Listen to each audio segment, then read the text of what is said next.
Hello everyone, Agent Bravo 7 is here, and welcome back to Chitose Airbase in Japan. Kenny Monster, Fox 43, welcome aboard, guys. So today we are and Wolfie 5, good day to you too. So and 757 Spy here, welcome Dave, welcome. And happy Wednesday to you too. So right now we are gonna continue our winter tour, as you might remember that we are doing in this 727. The weather in Chitose is rather crappy, should I say.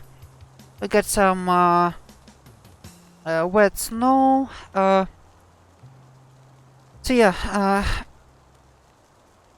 let's get away from that and go to something approximately the same in Seoul, Korea.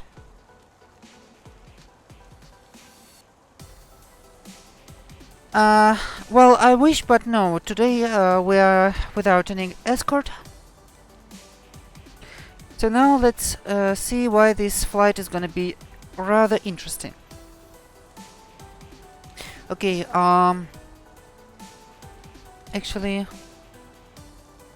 let's open Sky Vector. So what would you notice right away? Let's take a look at the United States, just for a simple comparison.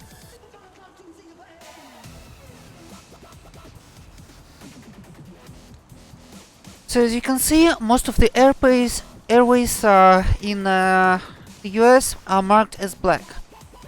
Black means a normal airway, the kind you can follow with radio aids like VRs, NDBs, all this kind of stuff. And there are also some blue RNAV airways, Q airways for the upper airspace in the US, and Tango Airways for the lower airspace. Those are the RNAV routes for the GPS or inertial navigation equipped aircraft. So those are basically made to make the traffic more organized, but still provide more options for the routes. As you can see, in Japan and especially in South Korea, almost all the airways are blue RNAV airways, and the waypoints are not on the straight line, so we'll have to use some kind of RNAV, which stands for random or area navigation, so we can navigate without using the ground nav aids. Now here's the waypoints for the CIVA, which is our RNAV which is our only RNAV capable device, and as you can see, we got more than 9 waypoints. The maximum number of waypoints CIVA can store is 9. After that, well, it's called carousel. I guess this is another reason why it is from waypoint 9. It's gonna go right to waypoint 1. So we are gonna have to yes, we have 12 waypoints here. So after finishing first 3 or actually 4 waypoints, we will have to go back to waypoints 1, 2 and 3 and program the ones we have in the end of our flight plan, Busco, Nomex and the VOR.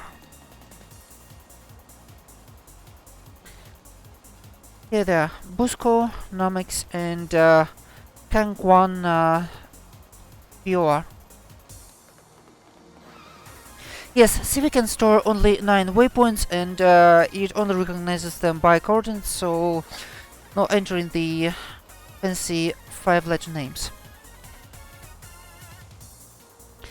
Also, you can see, as you can see, the airspace has quite strict rules. Most of the airways are unidirectional, so we have to follow this.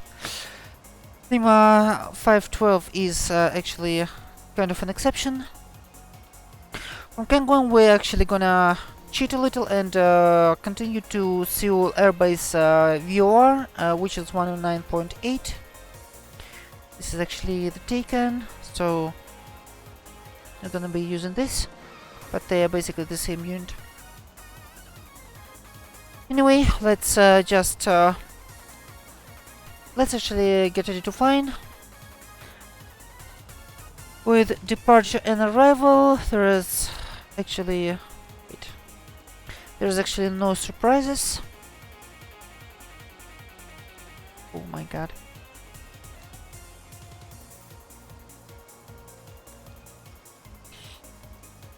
We're going to be departing from runway 36 left, which is the most convenient one, and it's going to be a pretty typical VOR departure within the one.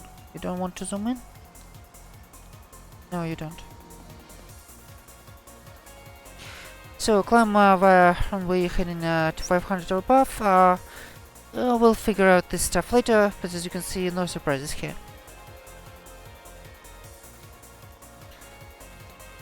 Let's actually get on board and prepare the aircraft. Should have done this before, but of course I didn't. Okay, essential power goes to standby. Air stairs are extended.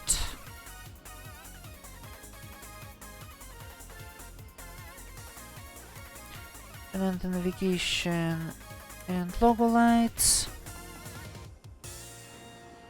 Connect the ground cart and connect the sternal. Get some power to the galley.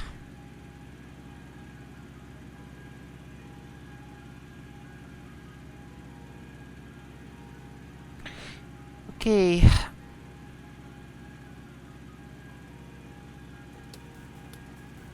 Close the engine tube leads and let's connect the air cart.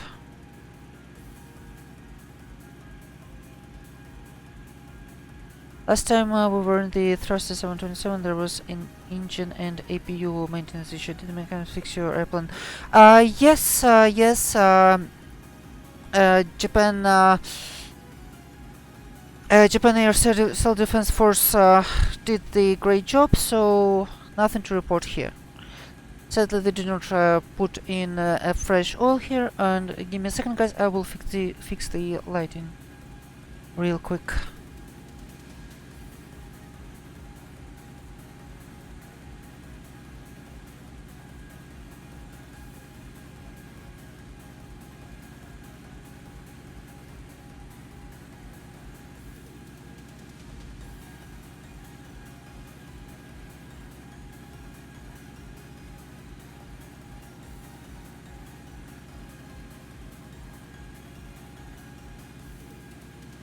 Okay, now that's better. Yeah, and Wolfie, that's really nice. Okay, we got some pressure in. Let's open the packs. And oh my god.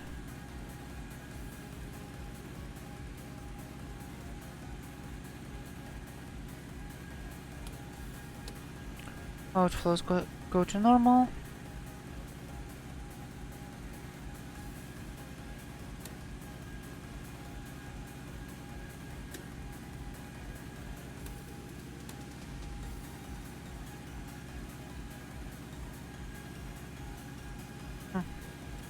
Is the light working?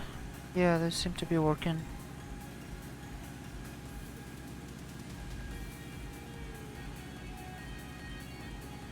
Yeah, of course. Of course something is going on and not very pleasant.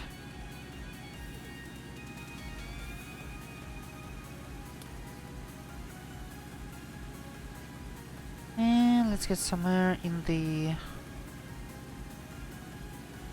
control and front cabin.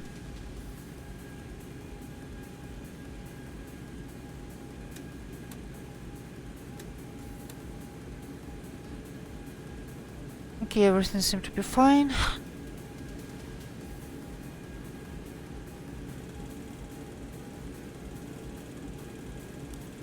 CIVA, time to warm up, and this is gonna be CIVA's star hour. Let's punch in the departure airport coordinates.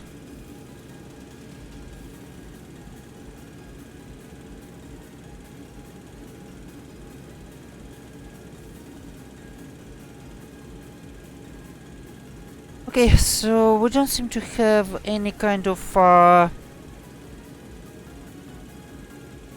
coordinates for the military apron. I guess we'll have to use the airport coordinates, which is north 42 degrees, 47 minutes, 47.7 minutes, and east 141 degrees, 40.0 minutes. This is gonna be it. And of course, let's connect to VATSIM, because of course we will I will forget later, and the flight plan is gonna expire, and of course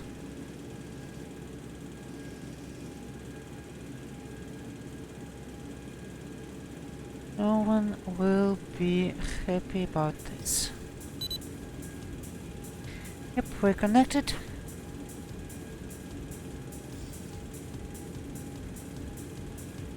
Obviously no ETC in the area, because this is Japan. Verify the CIVA status. Okay, here goes present position. North 42 47.7 and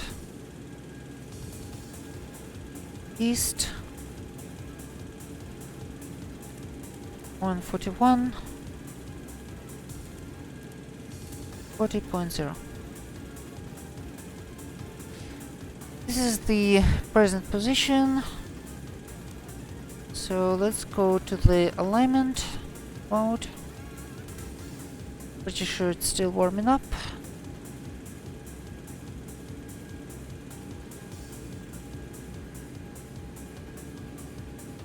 Okay, can actually turn on the hydraulic system Bravo, pumps. The parking brake is set. My goodness. Of course there's a lighting problem. And let's proceed with the before departure preparations. Stick shaker works fine, flash recorder works fine, compass is slaved to the magnetic, window heats on, overheat circuits test fine. Flight recorder works fine. Turn on the licensing bells. And of course we need to check the anti-icing system, because it's gonna be one of the most important things on departure.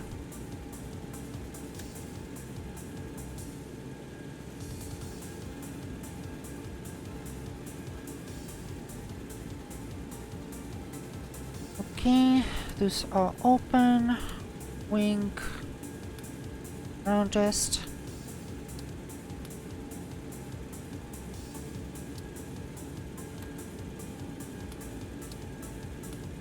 Okay, everything seems to work fine. Oops.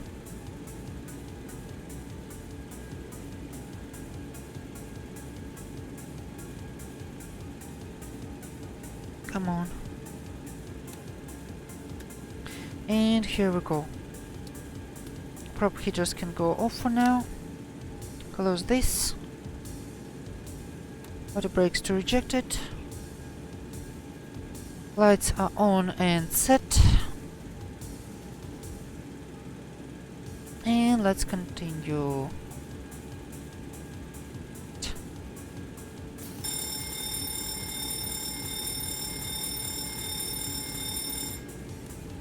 Cargo fire system test complete.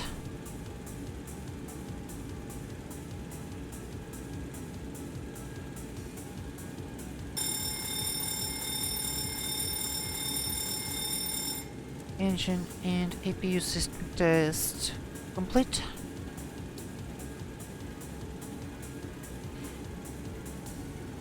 Now flight director.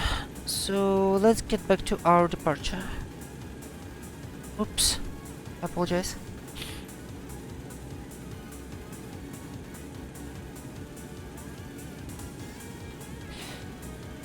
Okay, so Hakodate for departure.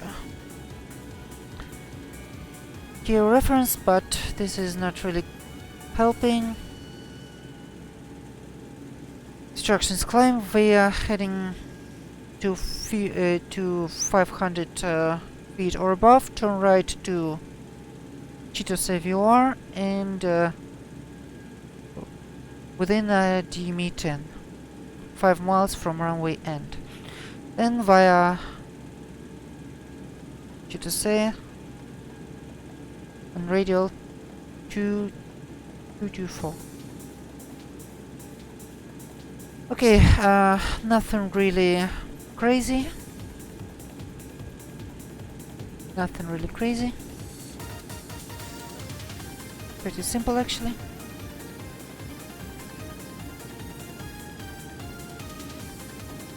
So yes, yeah, Dave, it looks like I do. Looks like I did. I mean, who didn't catch the cold these days? Okay, so let's see.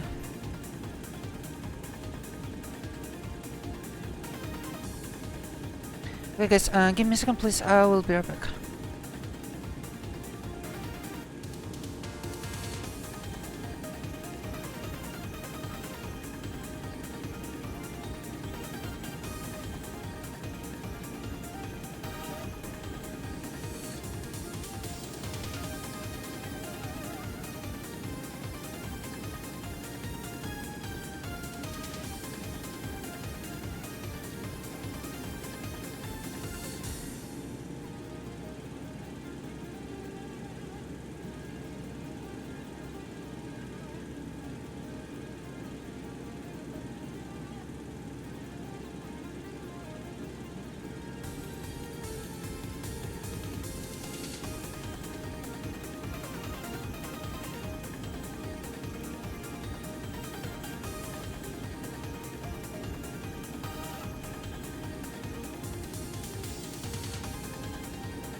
Alright guys, I apologize, I'm back with you.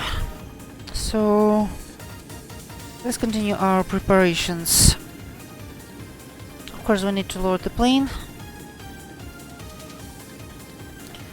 So tonight we have, should I say this morning, because it's morning in Japan. We have 110 passengers. Of course, no one wants to sit in the back.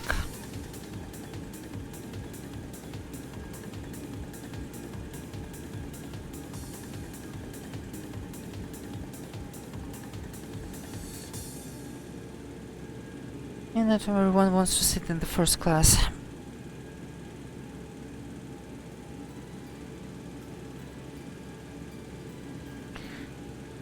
Okay, here we go, and Zero fuel weight is gonna be 130 thousandths of pounds. 130,400 actually, to be precise.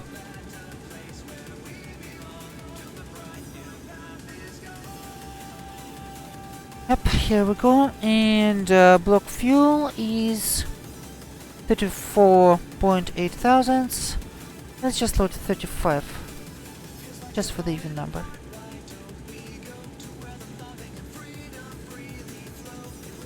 First fuel, 6.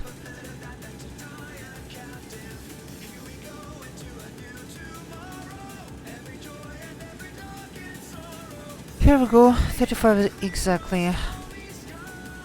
Interestingly, we'll have to switch tanks right after departure, so gotta be mindful of that. Okay, let's continue. For some reason I can't find the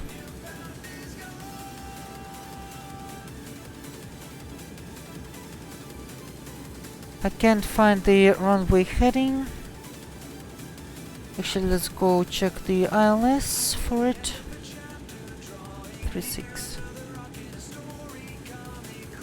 002. Yeah, looks like it's supposed to be 002.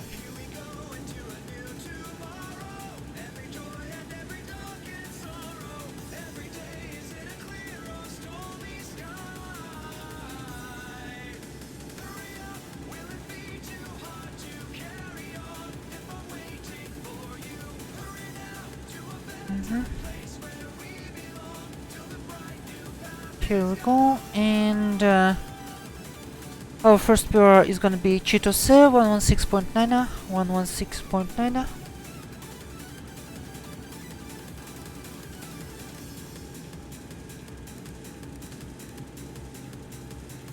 And then it's gonna be Hakodate 112.3, 112.3.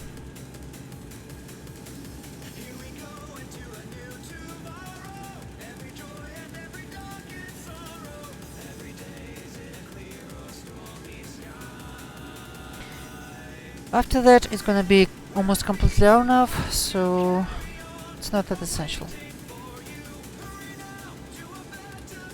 Let's verify.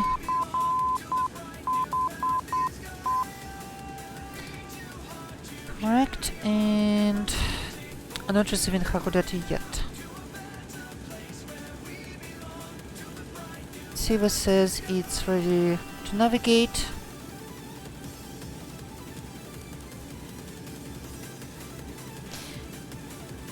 Let's enter the waypoints. First one is gonna be Hakodate, which is north 146.4, east 140. 49.9. Then it's gonna be Tapi, north 4108.1, east 14009 and 9. 3 north 40 18.6 and east 139 16.5. Then it's gonna be Gnitz north 39 174. Then it's gonna be east 138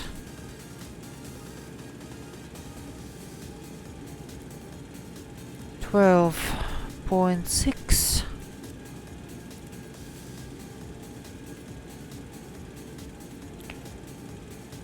Then it's gonna be Sepco north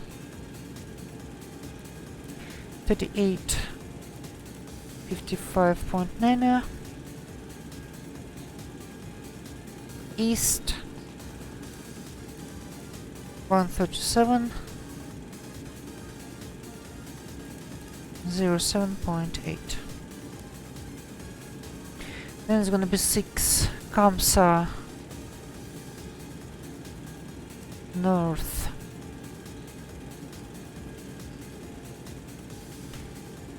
3743.1 743.1 and east 133 or 4.0.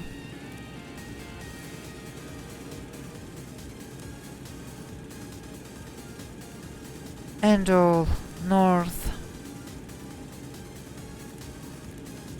37 40.0 and east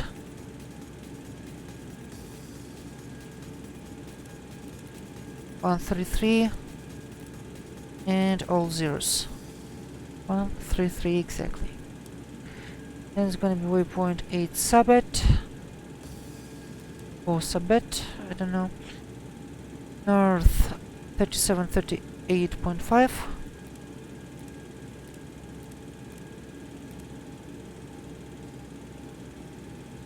and east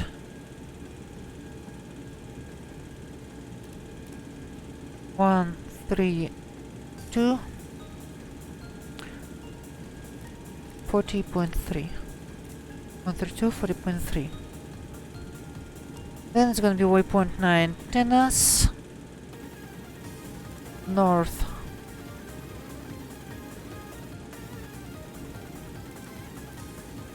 37 38.3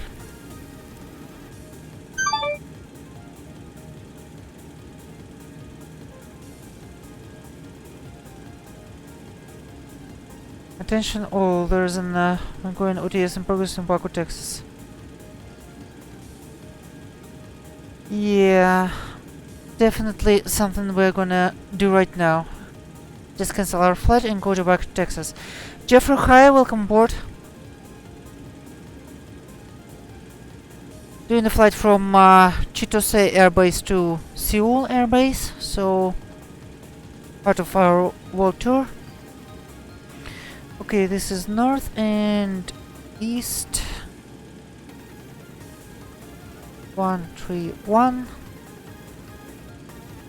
34.5.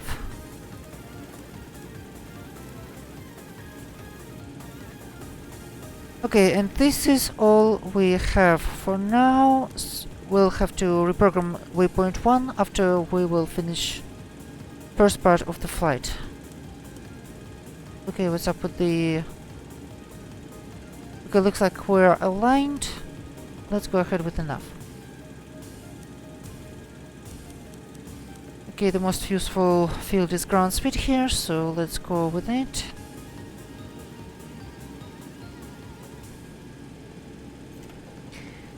And time to pick up the weather.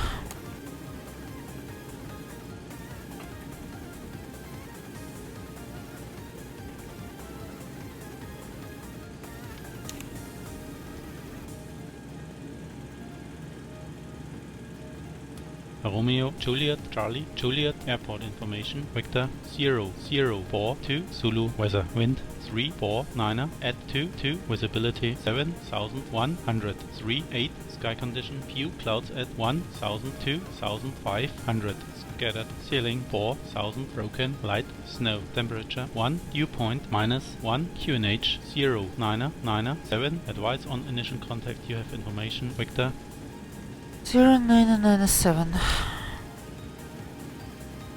Romeo,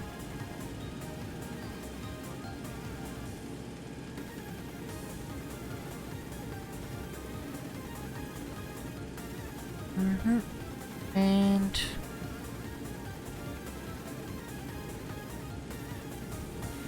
0997 and 0997.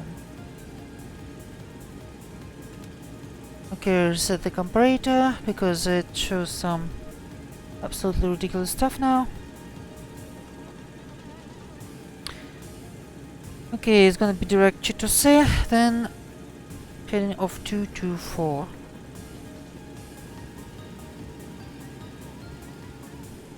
Let's put it in here.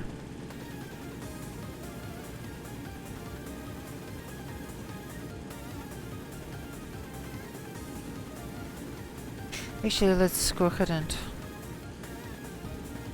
set 224 here.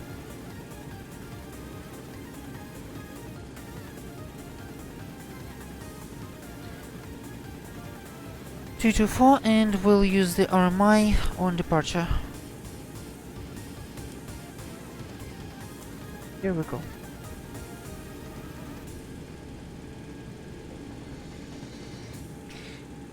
Yeah, Dave, right?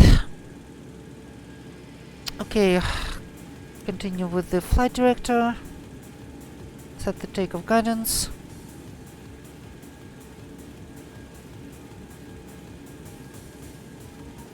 Airspeed warning mode E.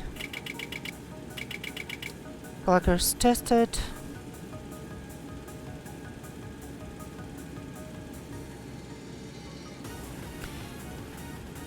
Okay, top altitude. Don't have one, so go ahead with the climb to our cruise altitude.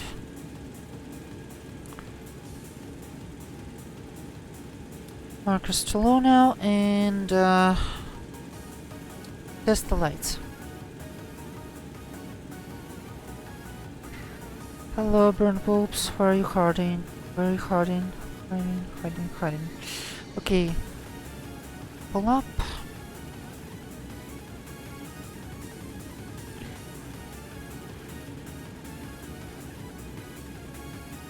Okay, nothing seems to be burned here.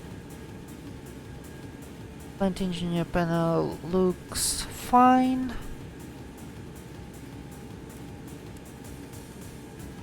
No problems here.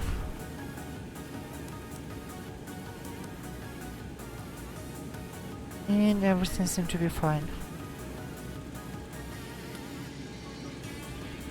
And let's play some music. Glide slow. Pull up. Wind shear. Wind shear. Wind shear. Terrain. Up. Airspeed low. Sink rate. Okay, Pull up. Terrain. let's go ahead with the Don't sink. CIVA frequency, 122.8. Too low. Terrain. Too low. Gear. No ATC in the area, because, well, Japan. Too low. Terrain. Glide slow. Bank angle. Bank angle. The plane is loaded. 100. 50. 30. 20. Let's lift the stairs and 500. set the box for departure. 137, then 37, and 149 on V2.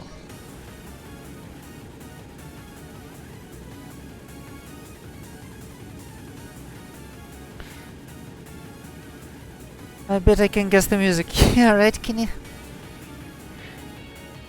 GPWS being GPWS. Okay, those are closed. Let's actually go ahead and start the APU, because we can now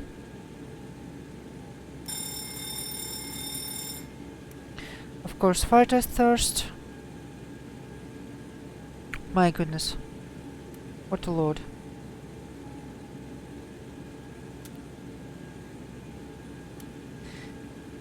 It's cranking up.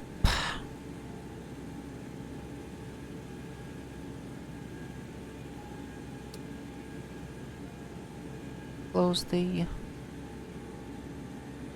Close one pack and let's disconnect the air card.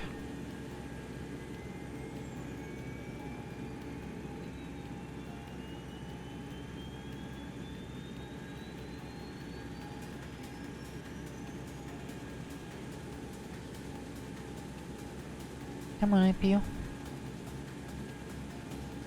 No, you can do it.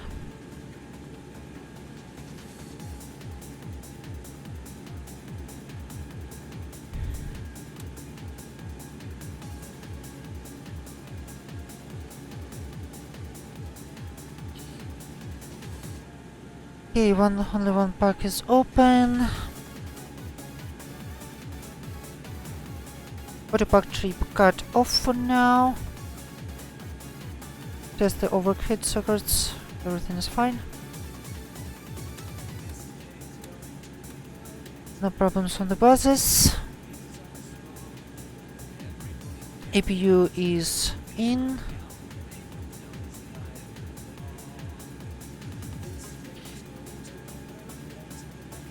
Okay. Let's test the fuel pumps. Aft first. Pressures are fine, check valves are fine.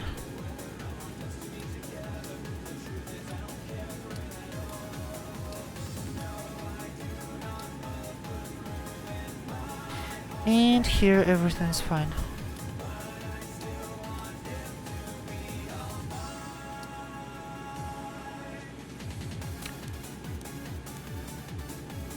Check the crossfit valves.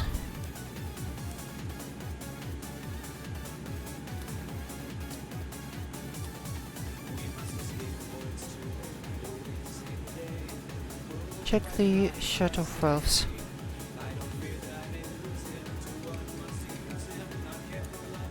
Check the fuel. Come on. Check the fuel heating system. It's fine. Hydraulics quantities and pressures are fine. Oil quantity is over 3, so it should be fine. Okay, crossfit level is 42. Now that could be Klingon band. Oh my goodness. Yeah, our destination airport is RKSM. Let's take a look at the elevation.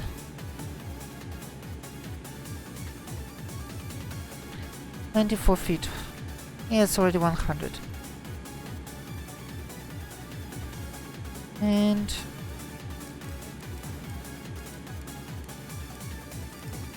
$4,400 on the standby. Ryan, good evening. Welcome aboard.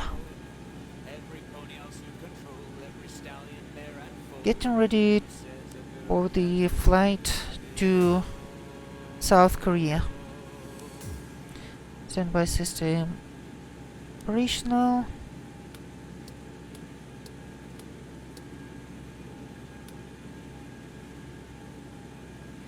Wait a minute. Alright, we don't have the pressure. Anyway.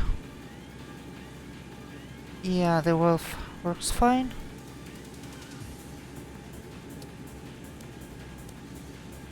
Back to auto. Here everything is fine, and we definitely had a minute pass. So I think we can actually use some air from the APU.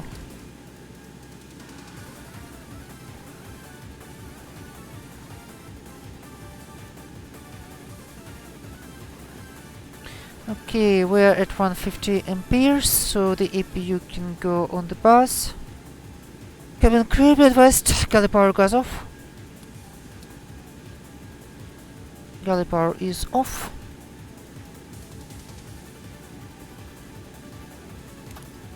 APU is on the bus, and time to disconnect.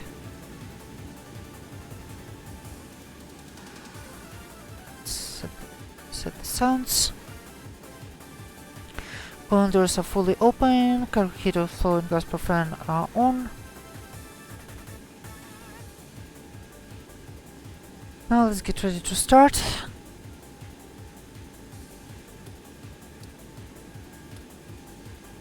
One engine correction, one pump per, what is it called, per engine, and everything seems to be fine. Let's proceed with our before start checklist. Cockpit preparation procedures complete on both sides. Anti-skid system is on. Stall warning checked. Emergency exit lights armed. Passenger signs on.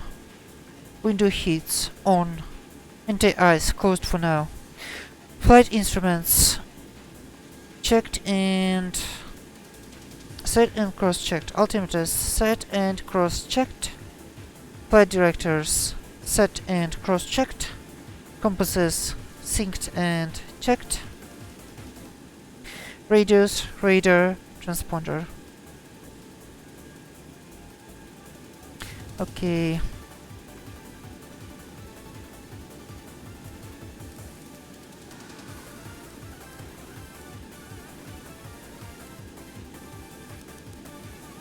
Here we go. Set and start levers cut off. Parking brake set. Rudder and aileron trim 3 and 0. Fuel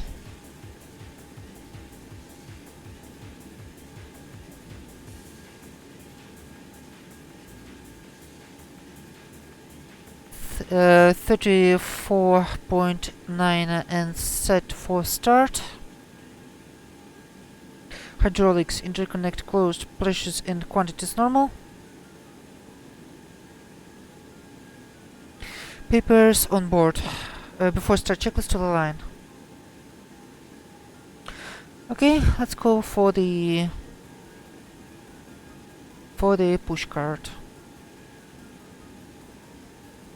Ground to cockpit. Please show me where you want to go.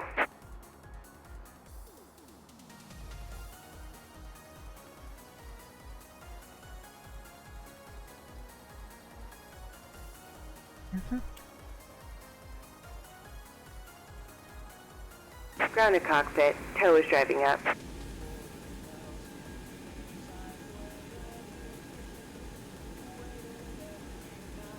Verify that everything is working.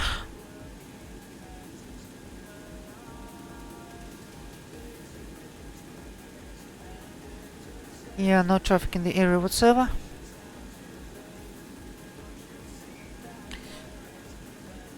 Cheetahs at traffic, reach 487, type 727, pushing back at military ramp, Cheetahs.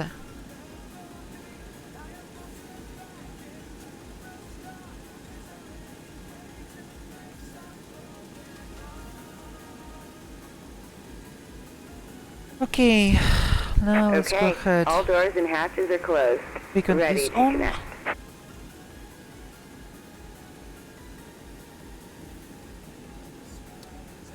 Packs could be turned off. EPU bleeds are on. Essential power goes to APU. The load is still fine. Clear for start checklist. Beacon is on. Galley power is off for now. Packs are off. Charge pressure over 20. Clear for before start checklist complete. Now let's wait. Tow connected and bypass pin inserted. Release parking brake. Oops. Ground parking brake is released. Starting pushback, and you may start engines. Thanks. Engine 1, start. Got the rotation.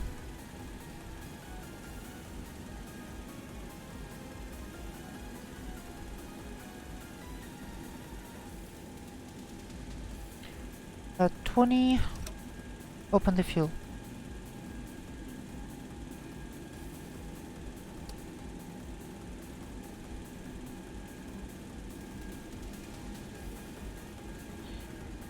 Okay, start valve closed.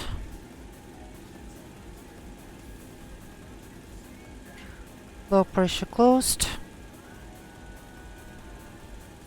Engine 1 start complete. Now open the cross blades. Cross blades open. Engine 2 ground start. Start valve open. Engine's pulling up.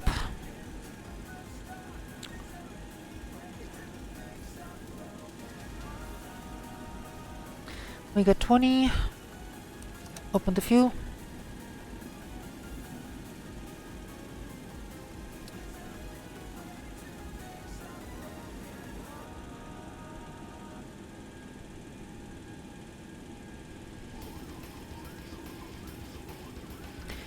Pressure normal. Start valve closed. The engine is stabilized.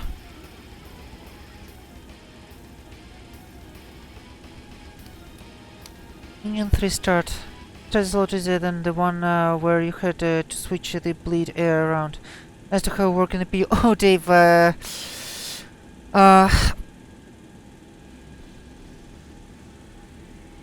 yeah, that's just... That's just the proper way to do. Yeah, the cross bleed start was an invention itself. Quite a fun adventure, I would say. Operation complete. Go ahead and set the parking brake. Parking brake set. Disconnecting tow. Stand by. Thanks. Okay, the engines seem to be fine and stabilized. Start valve is closed. All engines are started, so let's turn on the fuel pumps. The rest of them.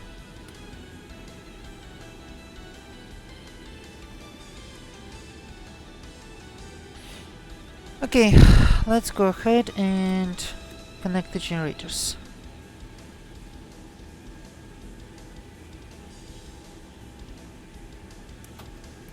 Generator 1 connected. Generator 2. Tow is disconnected and bypass bin has been removed. Hand signal on the right. We'll see you next time and have a safe flight. Thanks. And generator 3, oh my goodness.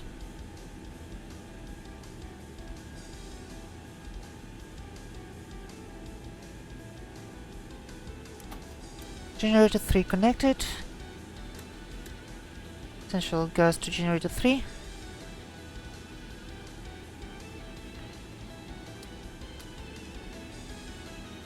APU bleed is closed. And backs. Okay, push card, see ya. Baron 494, thanks for the follow, welcome to the agency.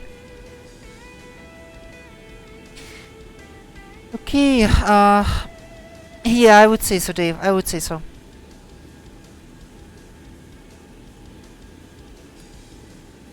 Okay, packs are on the engines.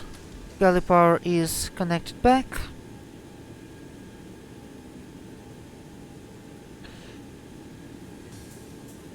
Hydraulic system alpha is set, and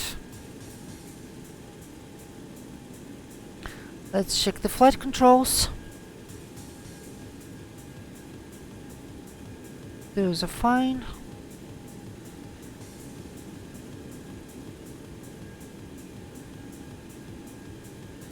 Fine. Rudder. Elevator up. Down. Elevator checked and fine.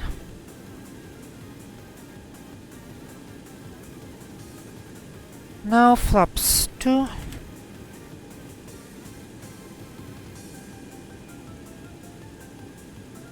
Two to green. 2 to green, and let's go to 15.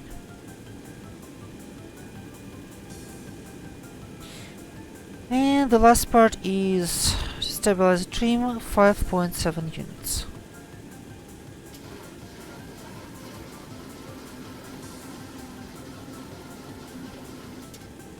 Here we go.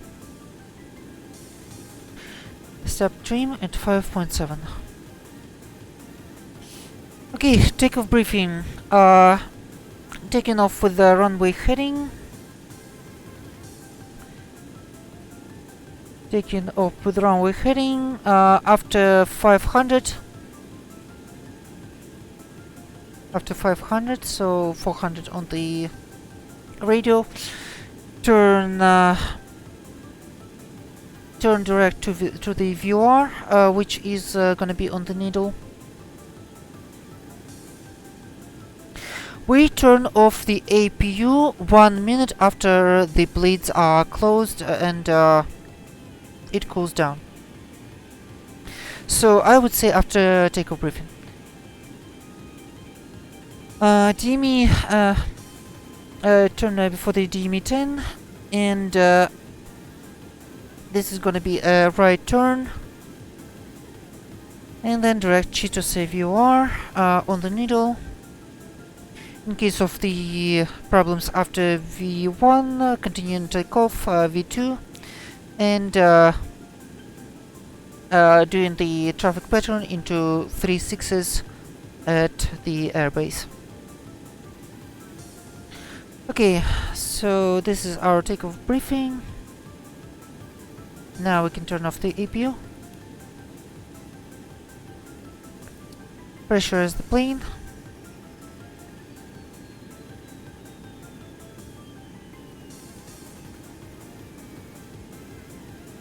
Prop heaters. Okay, actually, anti-ice system gas on now.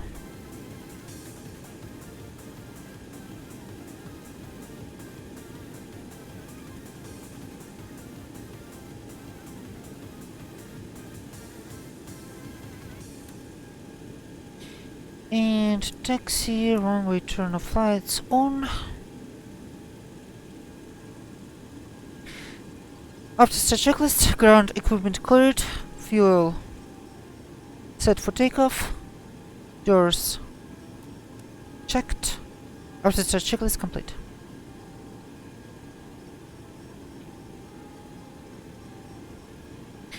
Okay, let's taxi.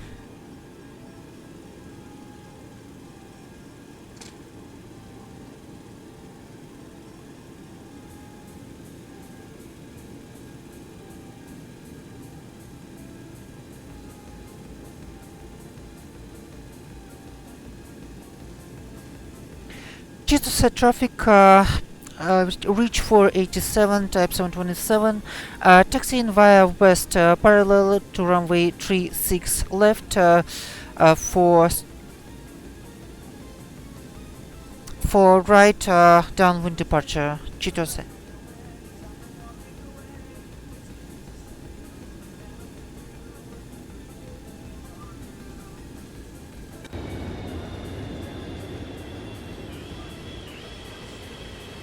Some F-16s. Let's not hit these ones.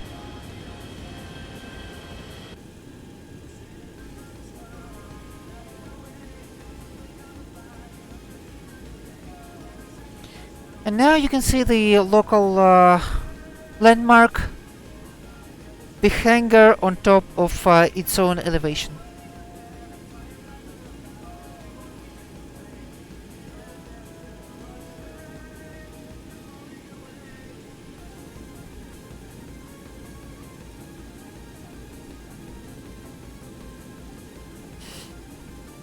Yeah. But no, honestly, beside that little detail, the scenery is absolutely amazing. You'll see what I'm talking about after we'll be passing the civilian terminal. this airport is actually quite interesting in the sense that it's basically two airports at the same place, a military one and a civilian one. Yeah, 757 Spy, yeah, sounds about right.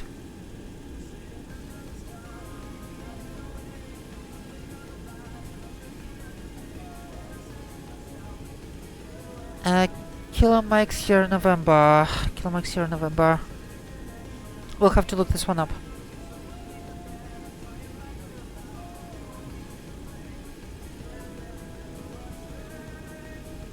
November.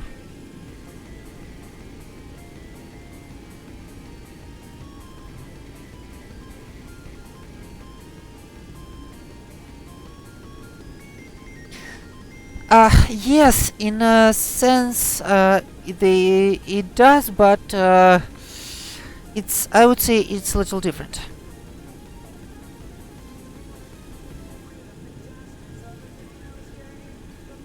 It's quite actually unique, I would say. See, this part is the military. And this part is two civilian runways. Now they basically share the same apron, so there's taxiways between the military part and the civilian part. But otherwise they are almost completely separate. But the civilian runways could be used as a backup for the military, and the military runways could be used as a backup for civilian.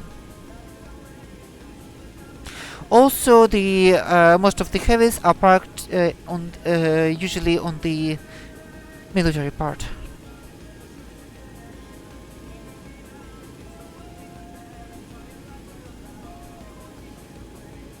Okay, is that the one we should take?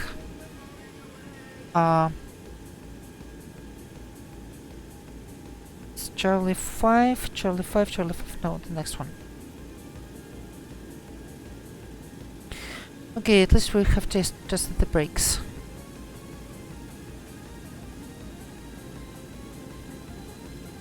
Parking brake is off. Yeah, we're taxiing.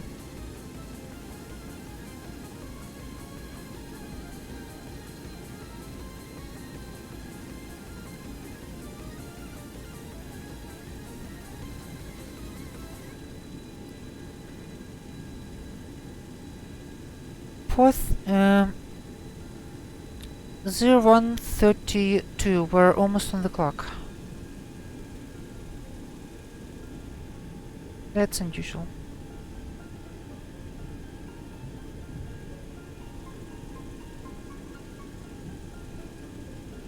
Okay, let's see what we have in terms of the fuel.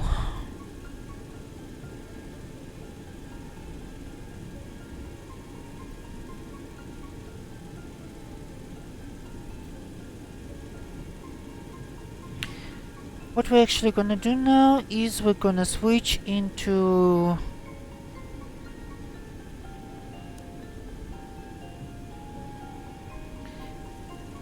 tank per engine configuration,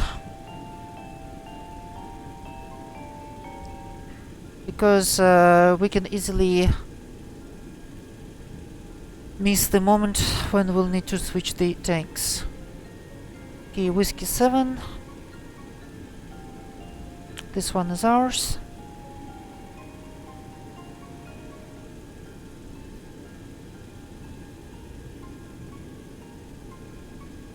A little run-up ramp.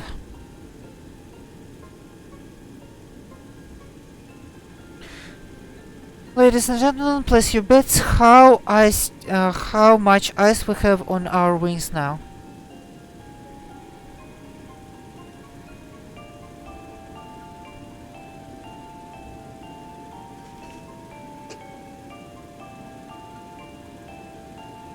Okay, let's verify the Romeo, It is. Juliet, Charlie, Juliet, airport information, Charlie, 0112, Zulu, weather, wind, 3, 4, 9er, at 2, visibility, 7,200, sky condition, few clouds at 1,000, 2,500, scattered, ceiling, 4,000, broken, light, snow, temperature, 1, dew point, -1, QNH, 0, 9er, 7, advise on initial contact that you have information, Charlie.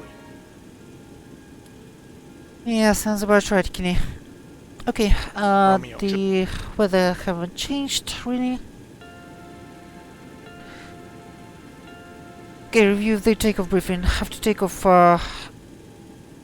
right turn to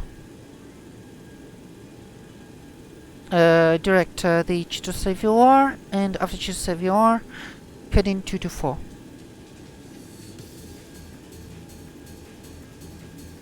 Right turn after 500. Okay, before takeoff checklist. Anti-ice. Open. P2 heats. Wait. And I didn't do anything.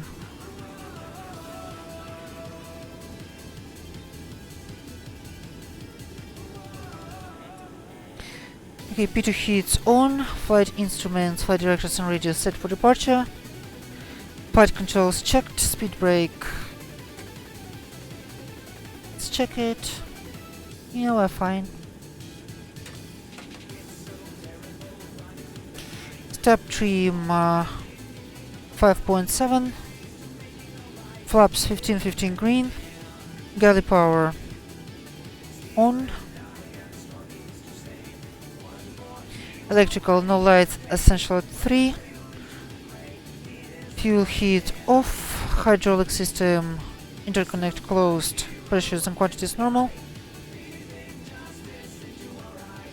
Elevator and rudder lights out. APU is off. Flight ground switch. Flight. Air conditioning and pressurization number 2 bullets closed. Cockpit door locked. EPIR and airspeed box set. EPIR 115. 139, 139, 159.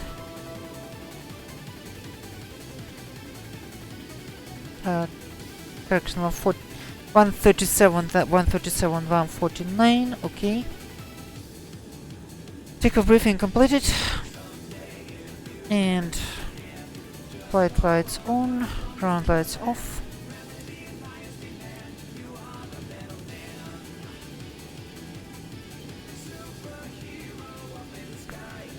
Transponder, oops.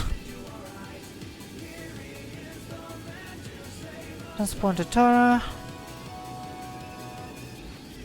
Range 10. Weather radar on. We'll need it.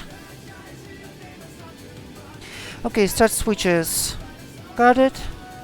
Transponder on altitude. Landing lights on.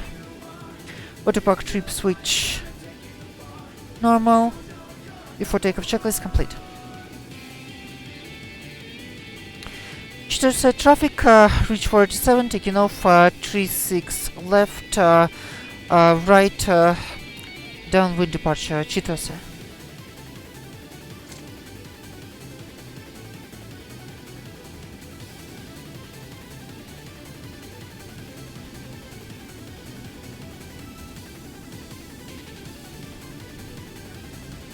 Okay, April 150.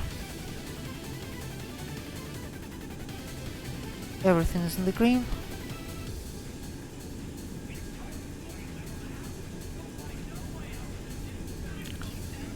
Nicely lined up.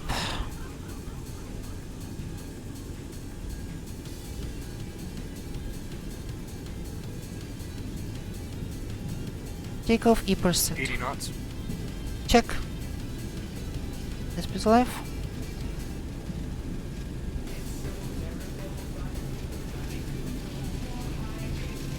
B1, rotate.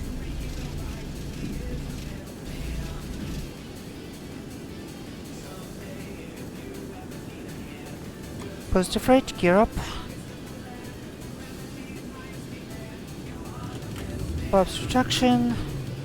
Retract.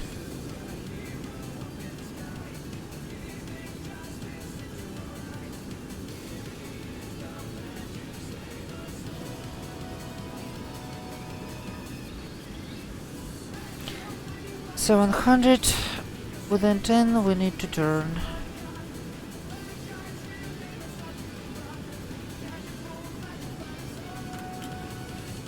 Flaps 2. Avocado flight, welcome aboard. Avocado, sorry. Tomatoes, tomatoes. Yeah. And turning towards the viewer.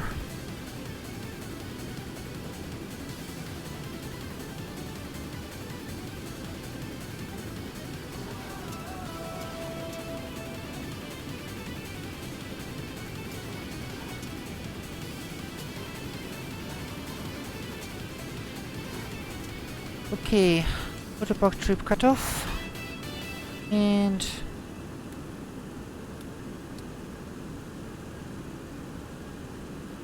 anti-ice to open.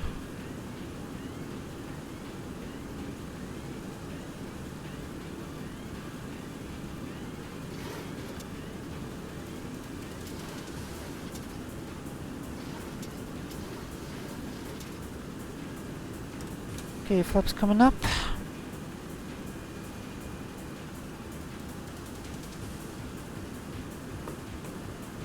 Gear off. And speed already 250.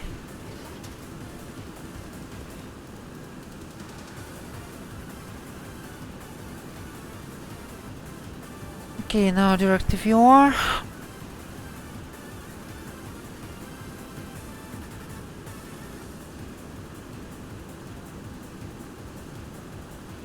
Holding within the speed limit. Keeper is fine. No need to reduce even.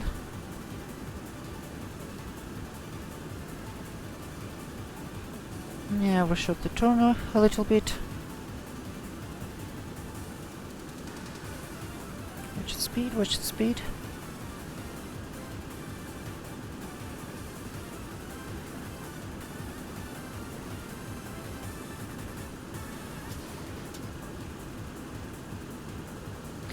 After takeoff checklist. Start switches. Guarded. Seatbelt. On. Anti-ice. Open. Gear up and off. Flaps up, no lights. Autopack trip. Cut off. Cut out. Hydraulics. Normal. Pressurization. Pressurizing. After takeoff checklist complete.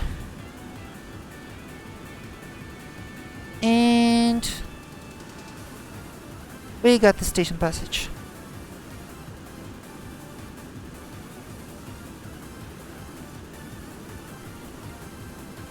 Time to accelerate. Oops. Sinking, sinking, sinking. That was aggressive acceleration.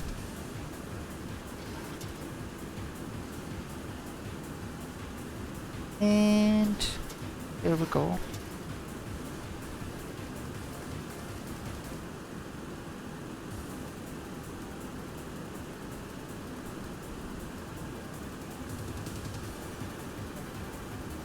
Oops.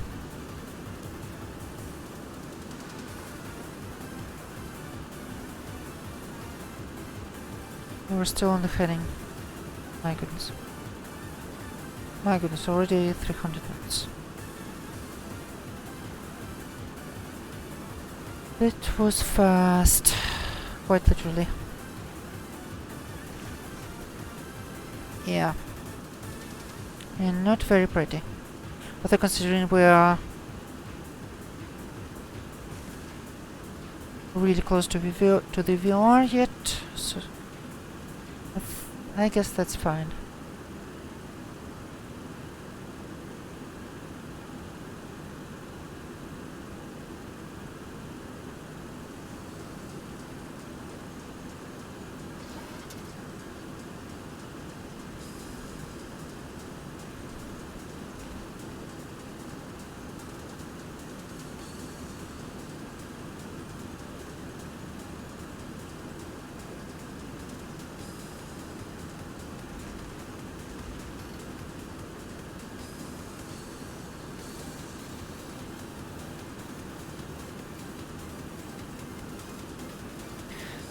Okay, we are on the first straightaway basically. That means we can turn on the Sperry and go into the nav mode. Oh, and of course turn on the altitude intercept mode.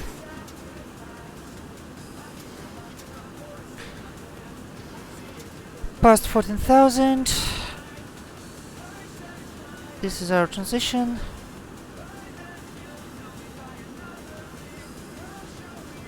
To 992.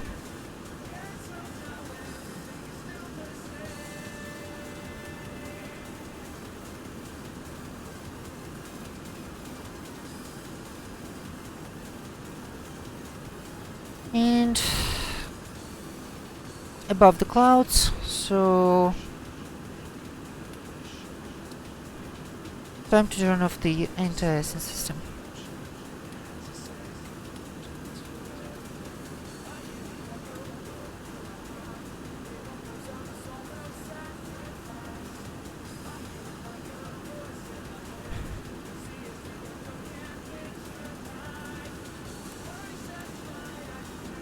Okay, perfect.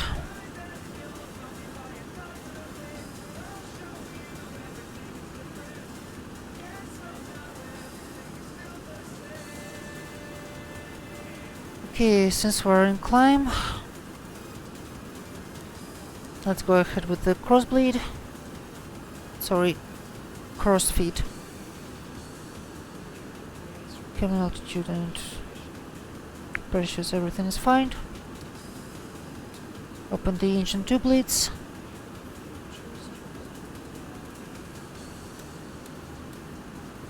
Back to bus tie. Electrics is fine.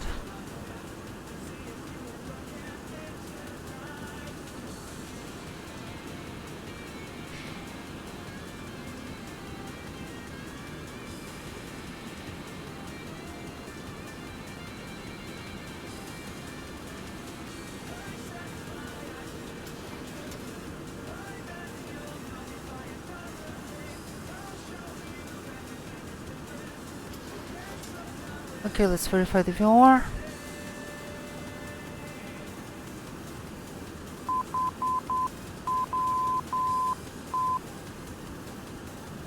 Yep, that's Hakodate.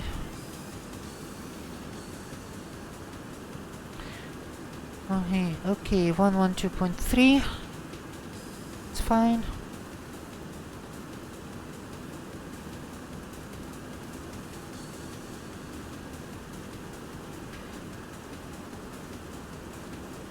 Switch back to turn knob.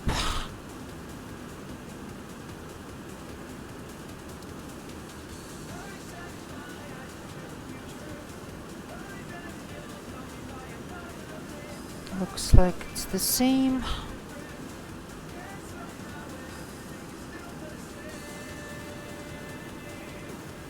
And check the viewer.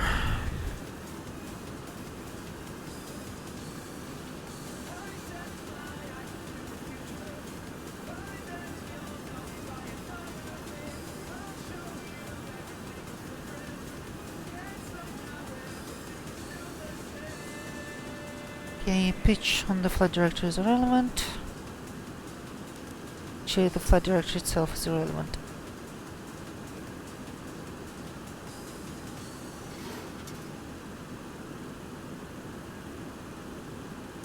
So it's nice to use it as kind of assist turns.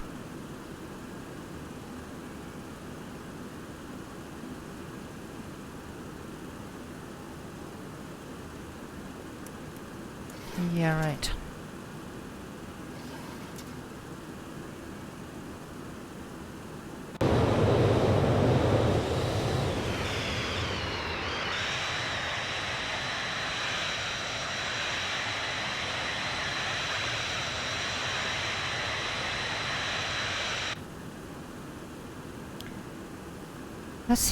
That's the beauty right there.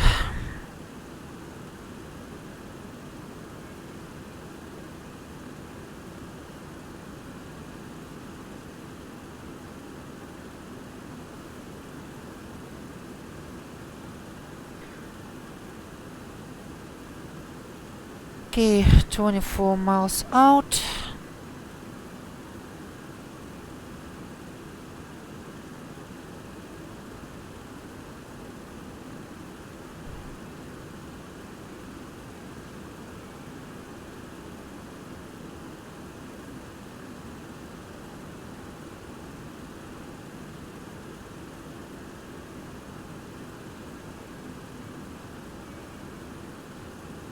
Continuing the climb.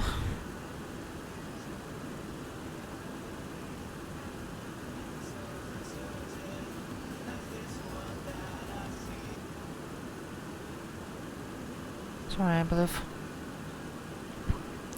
Honestly, one of my favorite songs, but so quiet. Okay, 10 miles out.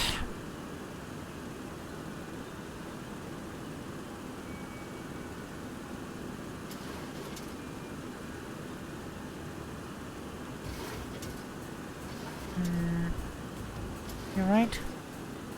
Yeah. Okay, so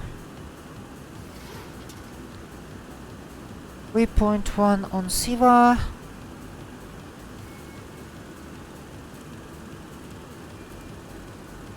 Let's allow CIVA to take over now.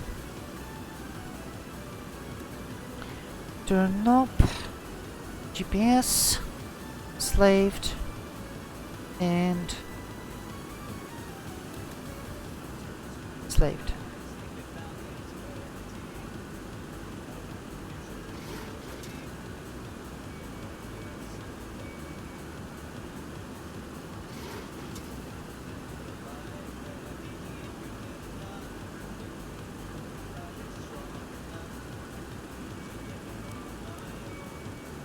This goes to 80.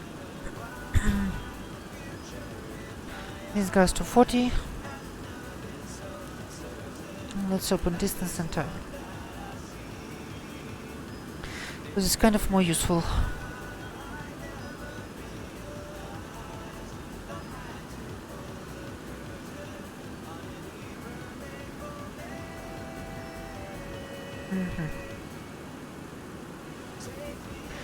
Fuel consumption is correct.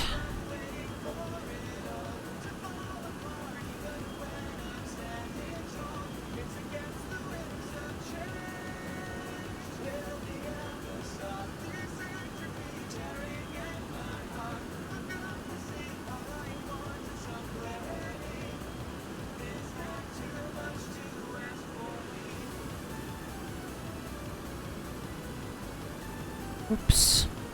And I forgot about this again. Yeah.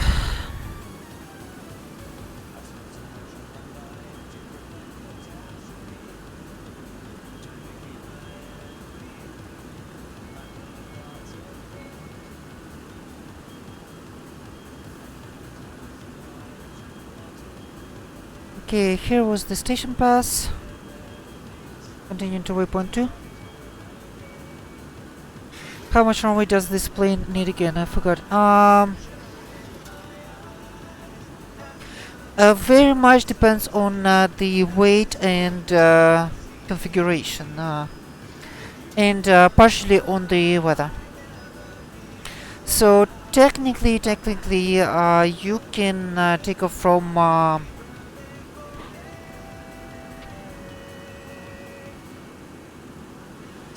Technically, you can take off from, let's see, generally 4,000 feet would be certainly doable.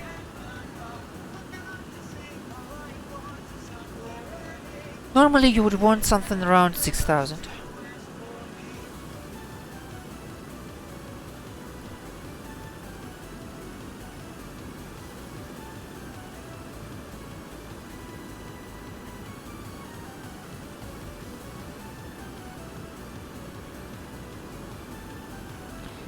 And back to the tank per engine config.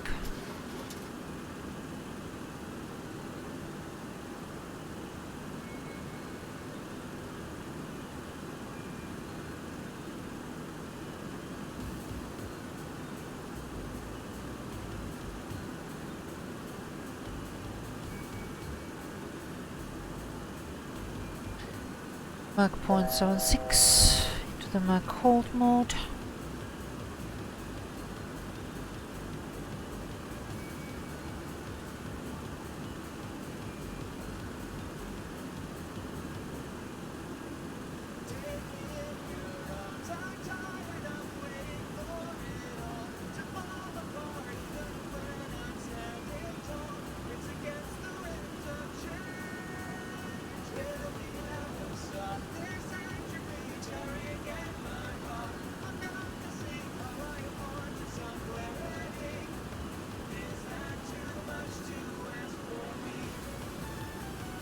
And leveling out. Nice and easy.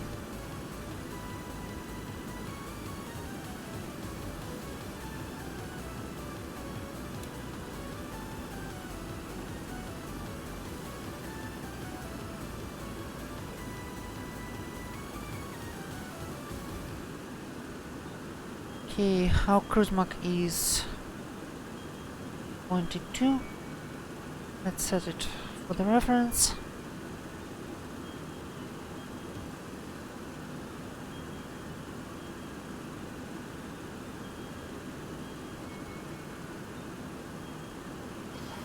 Drop the EPR to 2 exactly.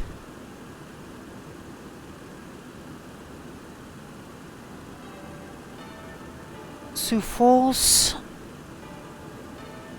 South Dakota to St. James, Minnesota. Doesn't go to the Division goes to Columbia. It's not really working. Try to think about maybe Huh. creativity, It's referencing interesting. when this song first came out, or any number of things. Definitely something to check out when we'll be back in the States. I think the problem is I'm trying too hard to be deep or edgy, or even to make sense of something, but I don't think it's working. Yeah, that's actually pretty Maybe I should interesting, take Kenny. that advice. After all, It actually is. fun is there in making sense. And let's drop some of the power on the engine too.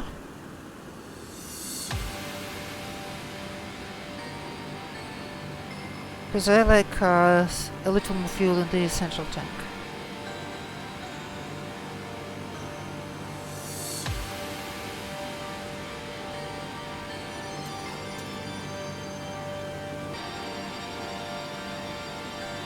$119 sounds more like something for a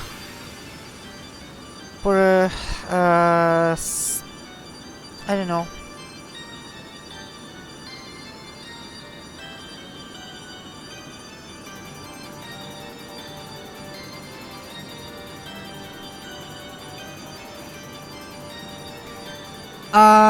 No, Ryan. I just prefer to have more fuel in the central tank.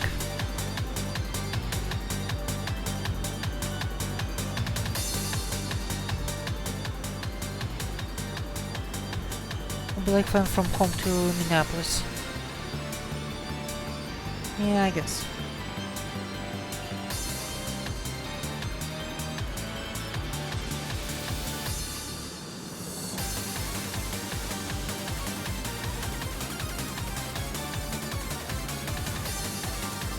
Yeah, I just don't really want to. I just kind of don't really want to do things. Well, I prefer to keep the planes, the airframes consistent. So the 727 is going from Japan to Korea now, so kind of prefer to stick with to being in Korea. You see what I mean? Okay, waypoint 3. Waypoint 3 is skipper, and we are above the sea already. Ah, I gotcha.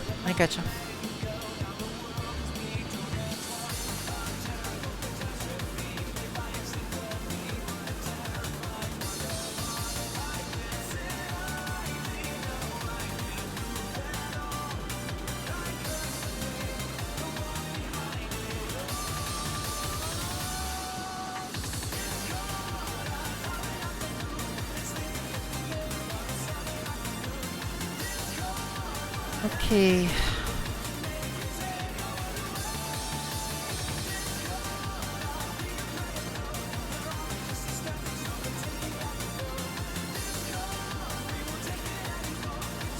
Let's get it back on 3.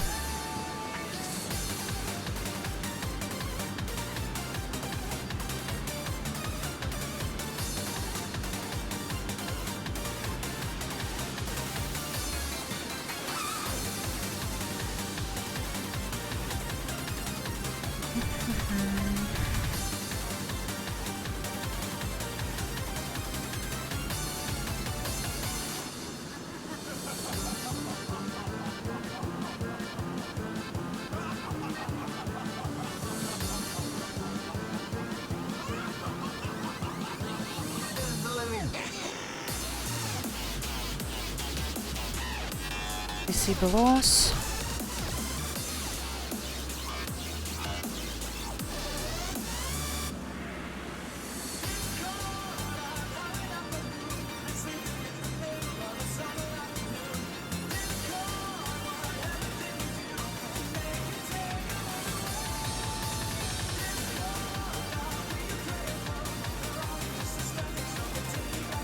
Okay, what's next?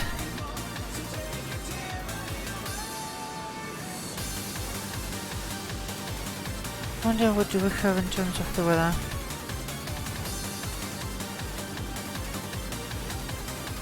Okay, some thunderstorms here, but seem to be below us. And mostly overcast. Yeah, that's amazing weather, I would say.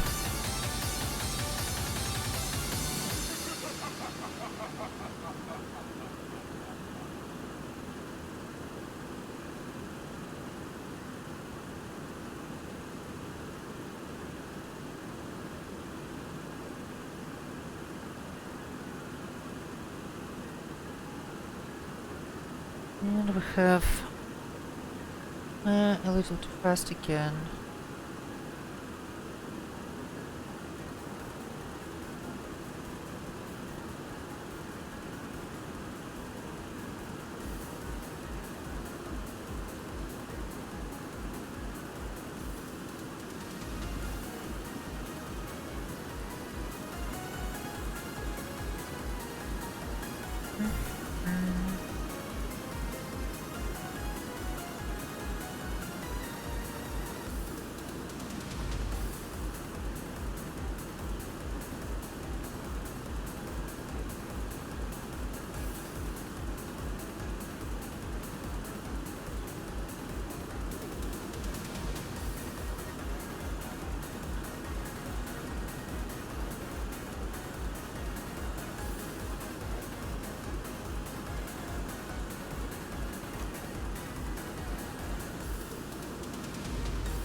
Okay, don't forget that after waypoint 4 we will have to do more CIVA programming to enter the rest of the waypoints.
Okay, everything seems to be fine.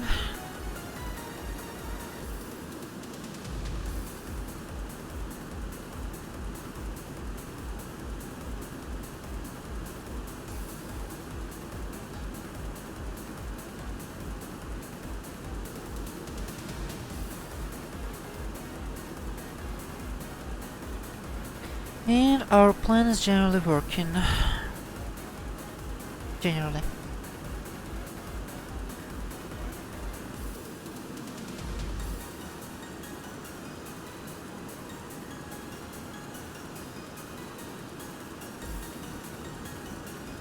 Because you never know.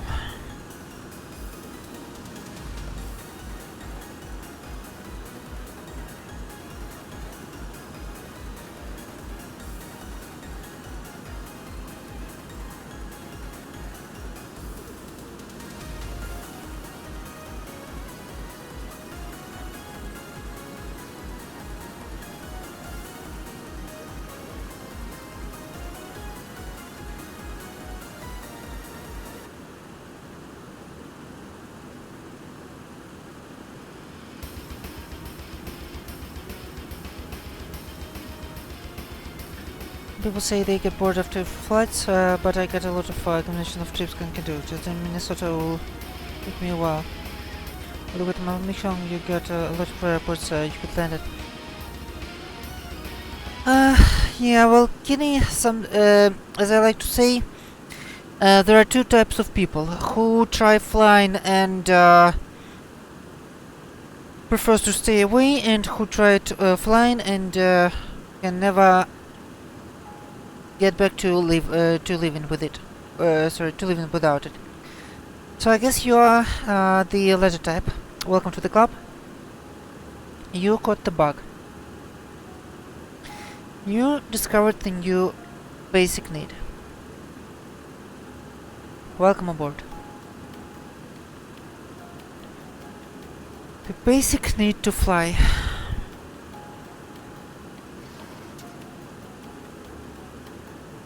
The land is somewhere below the overcast. Well, almost overcast. It's more like broken.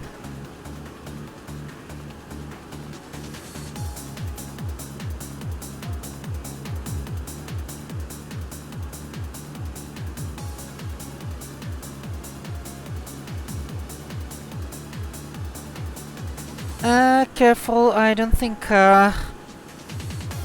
SF50 is certified for aerobatics.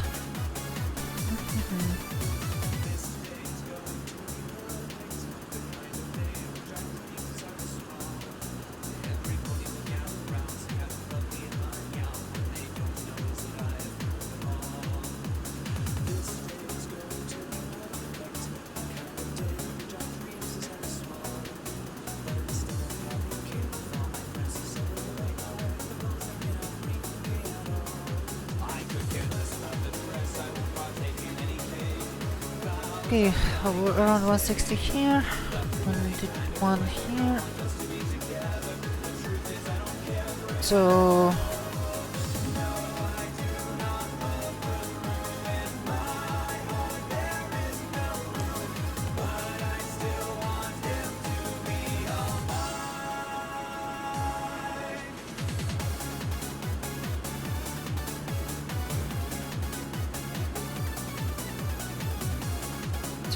divide this by 3, it's gonna be 170 on each. That's actually not much.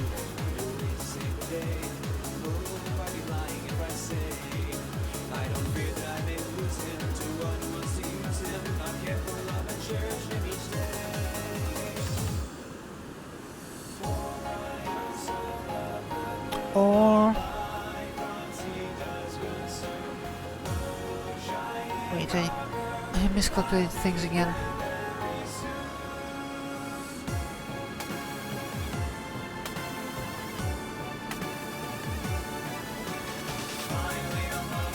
Yeah, 180 on each. 180 on each. Take turn from here, take turn from here, put 20 here.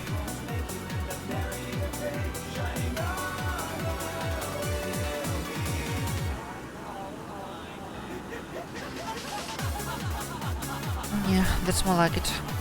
1.8 keeper on each.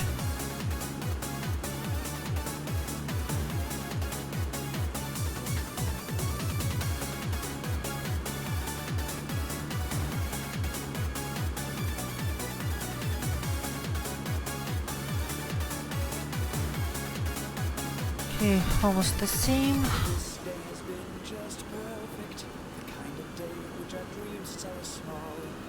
Every pony I'll soon control, every stallion, mare and foal. Who says a girl can't really have it all?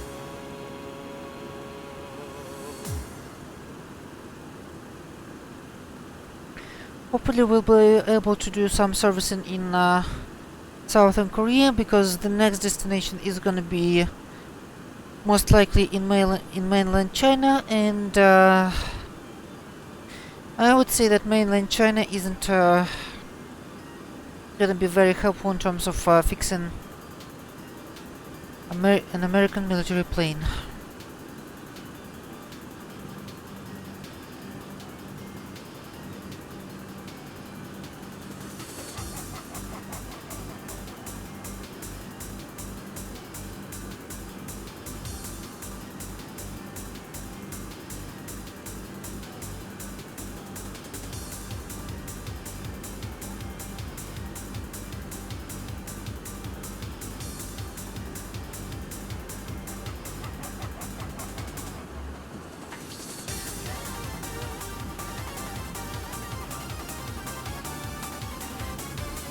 We're happy to verify things from time to time.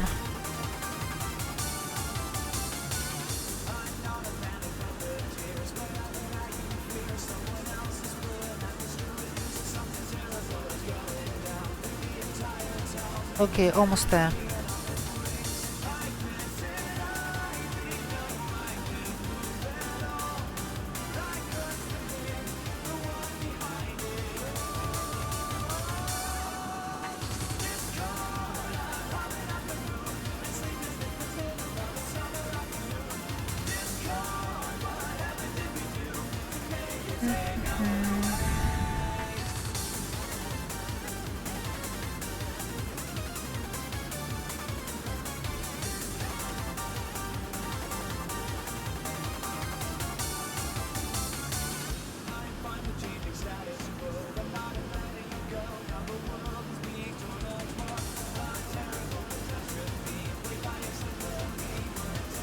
I was slowing down.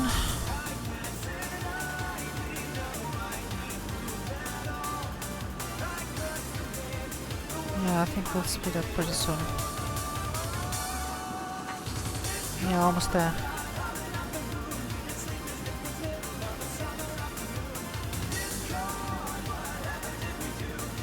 We can add some.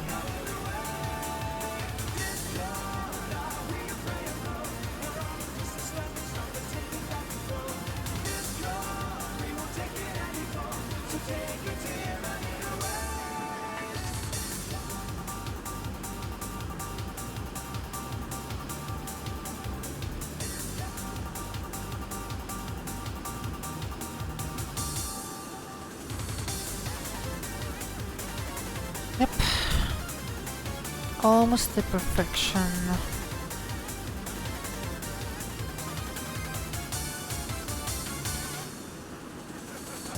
Equalize and go back.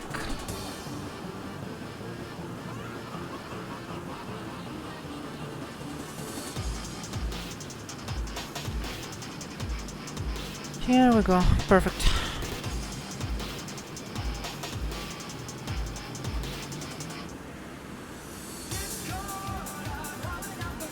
Alright guys, I'm gonna be right back and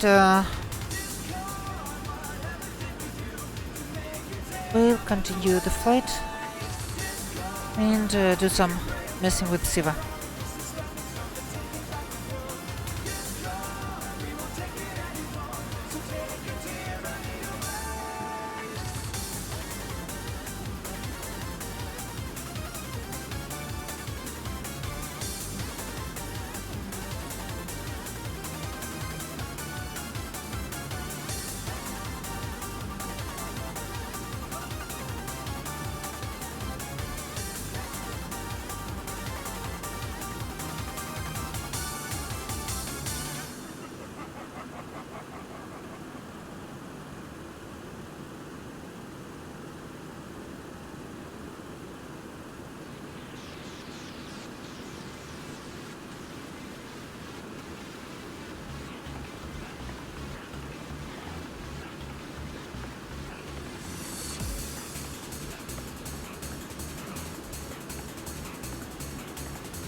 Alright, let's do it. Dear passengers, this is your captain speaking. My name is Diana. With me is my first officer, Kenny Monster. And I suggest to say thanks to your CEOs for choosing Delta for this flight. We are right now cruising at 32,000 feet at the speed of 550 miles per hour, which is 478 knots. The estimated flying time from Chitose to Seoul is 2 hours exactly, and the weather in Seoul is cloudy, around freezing level, 0 degrees Celsius. I wish you a pleasant flight.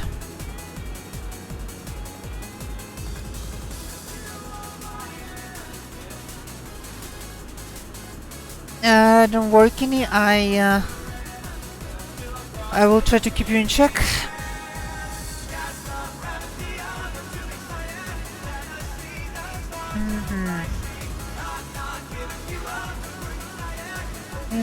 Oh my goodness.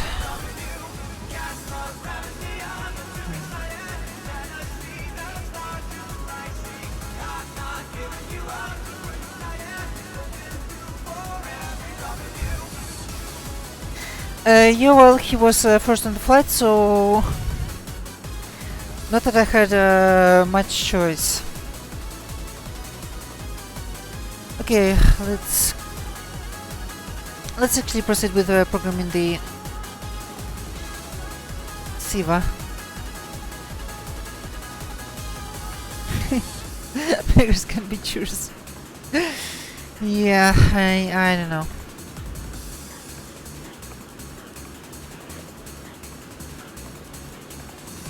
Okay, let's go ahead and punch in the rest of our waypoints.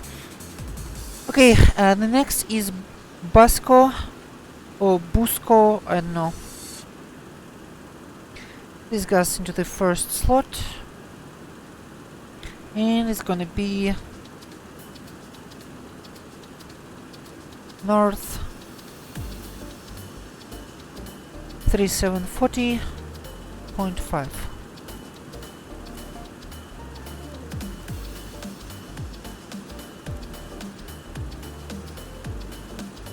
East 130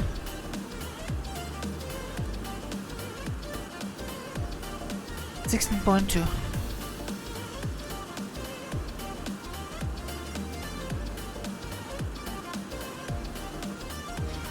Nomex north 3741.2.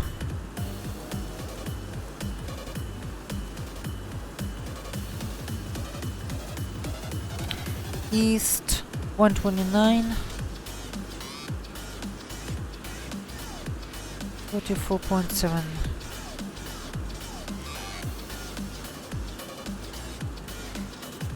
And the VR north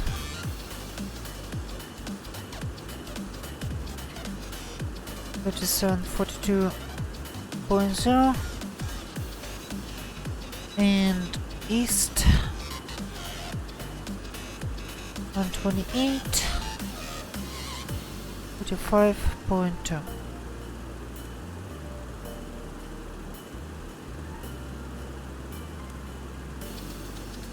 Yeah, this looks about right.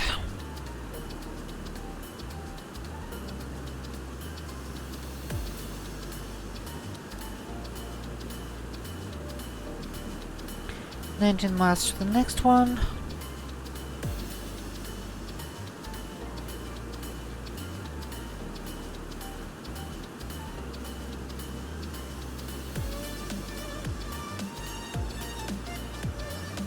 Auto brakes. Let's put this to minimum right away because I will definitely forget later. And turn off the signs. To cast, no, sadly no.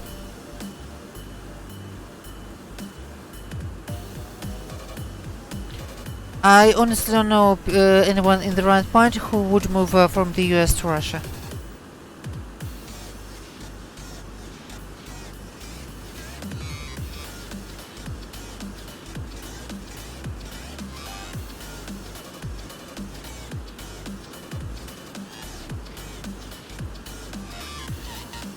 And yeah, sure, welcome aboard.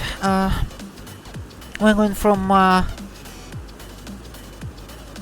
Sapporo to Seoul now, from Japan to South Korea.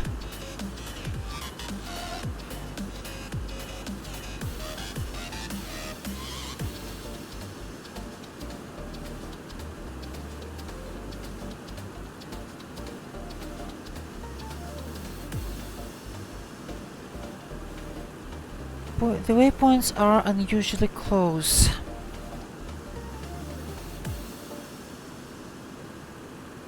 And yes, compared to the other ones, this flight is fairly short.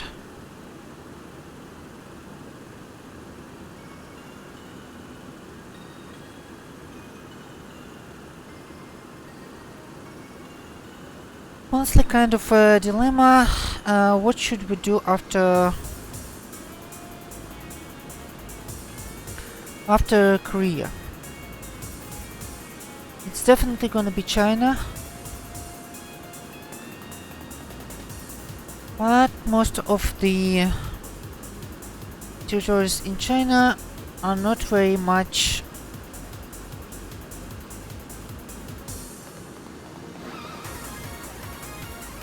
outsiders friendly.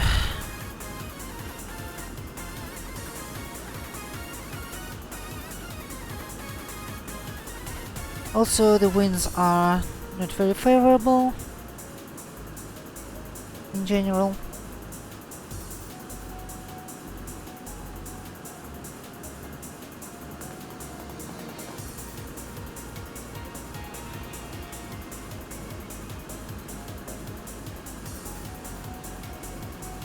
Yeah,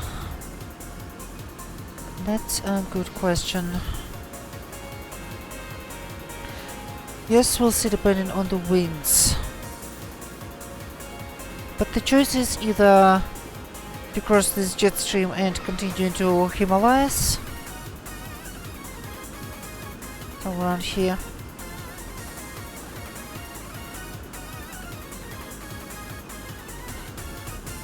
then continue towards around here, I guess. Or we can continue north and stop by the Baikal Lake, the deepest lake existing on the planet Earth.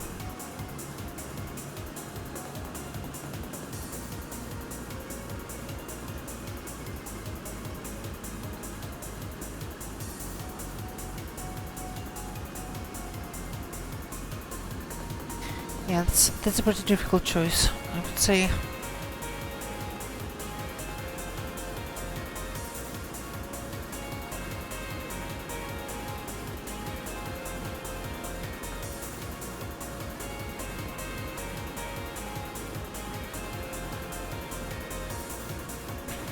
think it'd be fun to visit the lake, in my opinion.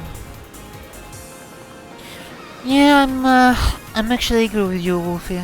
I'm actually agree with you.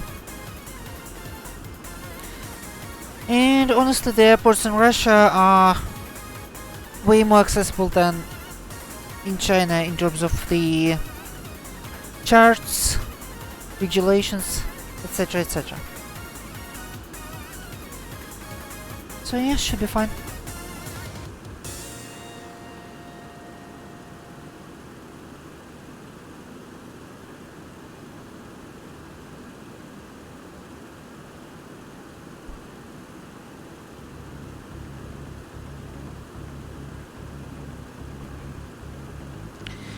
Yeah, it's a cool lake in every sense possible.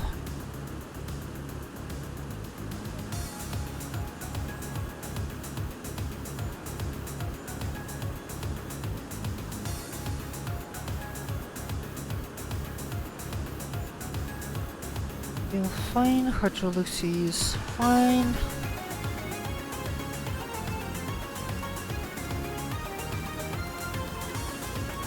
Buzzes are fine. And everything is fine.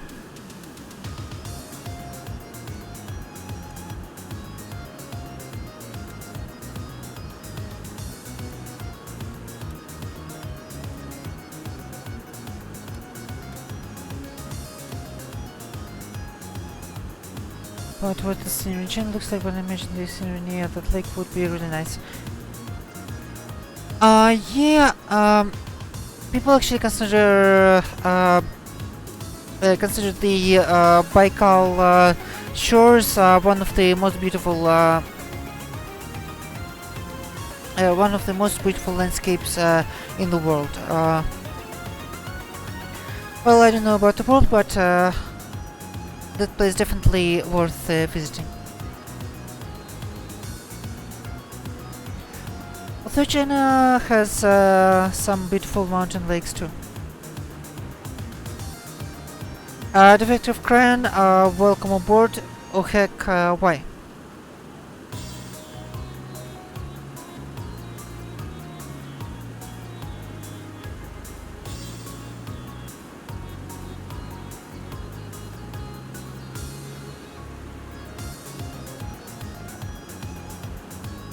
Why oh heck though? But that we are doing this almost every 3 days or something.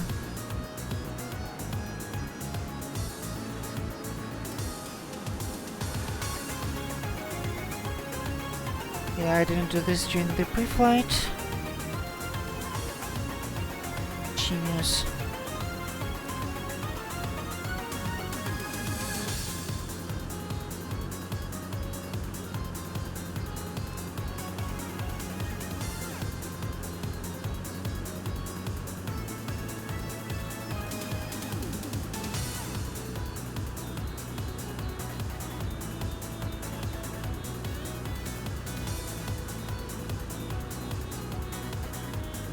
Pressure, temperatures, fuel quantity, everything is fine. Yep, everything is fine. And yeah, it's fine. It's nice to have a working APU.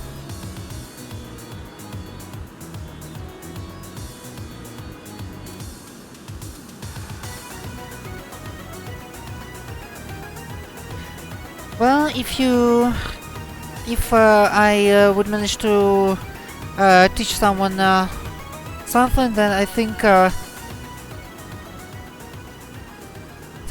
I'm doing this not in vain.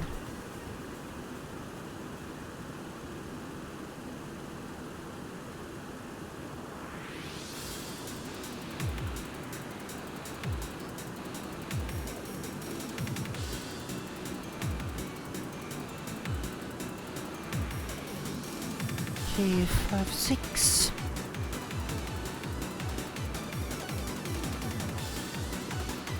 Six is Kamsa. What's a Kamsa? Where is that?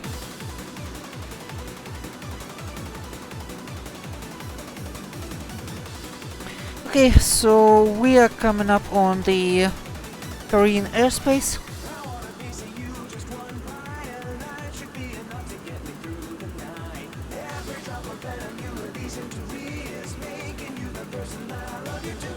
No ATC here, sadly, but yes, it's fine.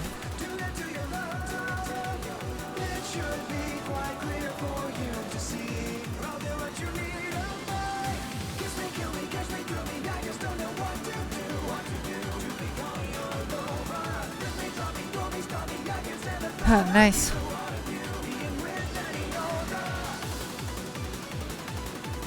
$1,600. That's a lot of flight hours. Some good flight hours.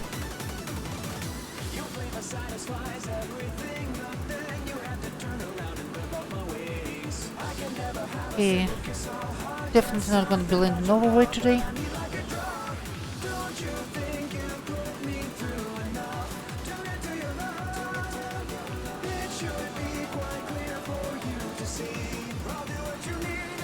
Flirty thinking 732 sucks. Ouch.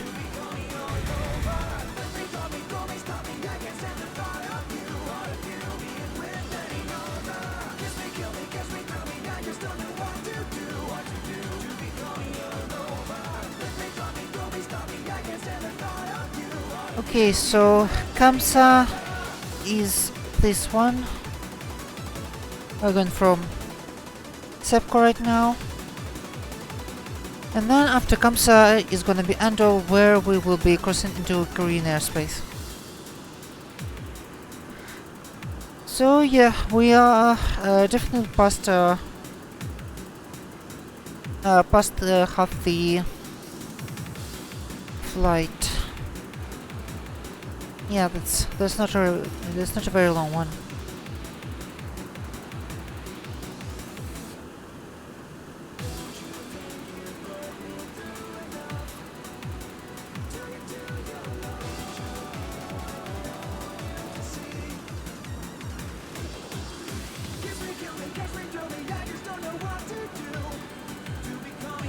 Honestly, when Fearless releases his 747-200, I'm definitely curious about doing a long haul in this one. So basically, more waypoints to rotate in CIVA.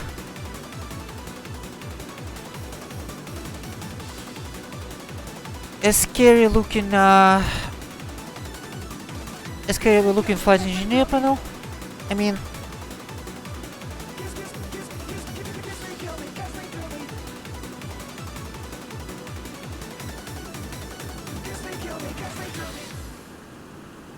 just look at this.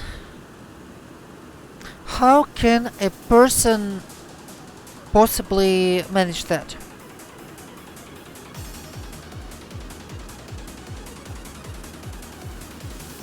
A300 is actually pretty simple.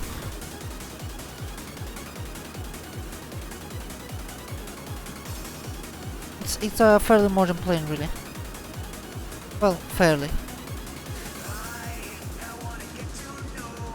Like, I mean, I see some similarities here to 7.3, but oh my goodness.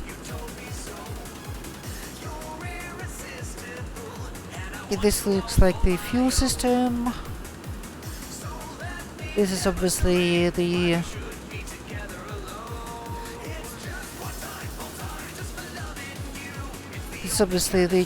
the electrical.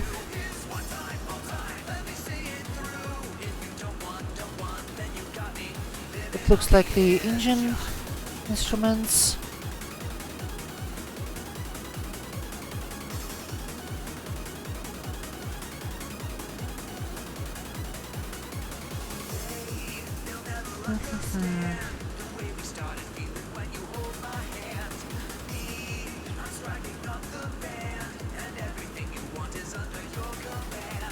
Yeah, well, I guess this is definitely figurable out. I don't know about DC-8, but Tupolev 154, I would say it's a mess, but there's not too much to it.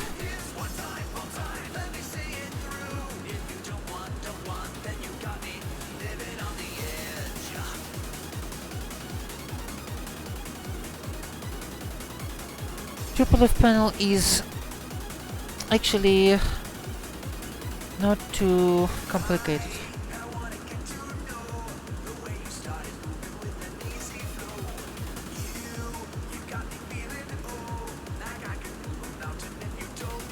Alright.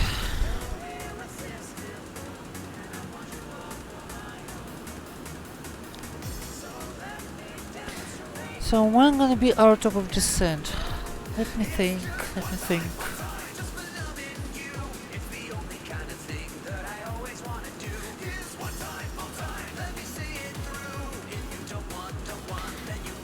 Okay, our arrival is gonna be via ILS Yankee, which is VORDME, from waypoint Rooney via this arc. So we'll need to be here at 5,000. At 5,000 at Seoul VOR, that means descending from 32 is 30 minus 3, 27. 27 by 3 is 20 minus 9, 81 mile out.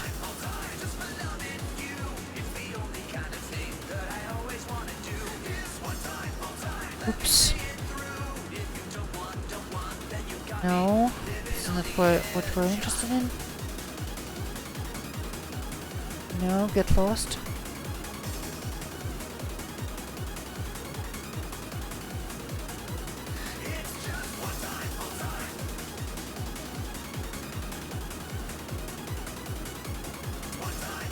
Yeah, okay. Come on. Okay, I think Sky Vector would be more helpful here.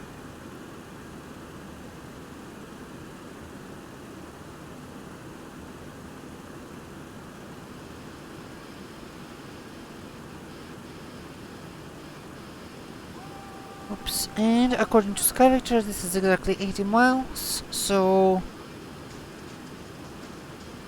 about 5 out, we will begin our descent. Yeah, that makes sense.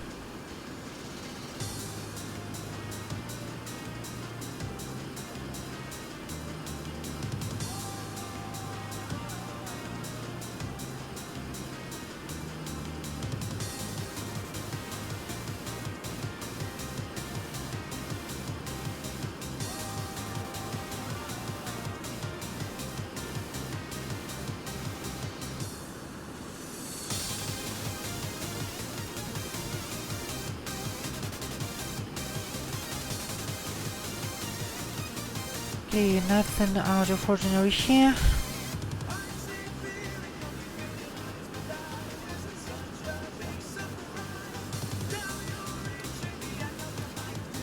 Cooling doors fully open and still packs are a little too hot.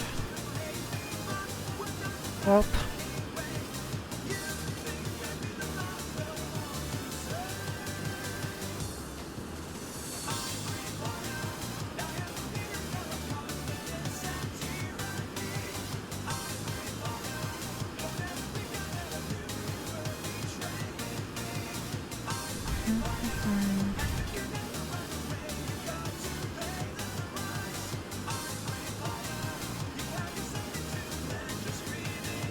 Actually, we want to climb to 340.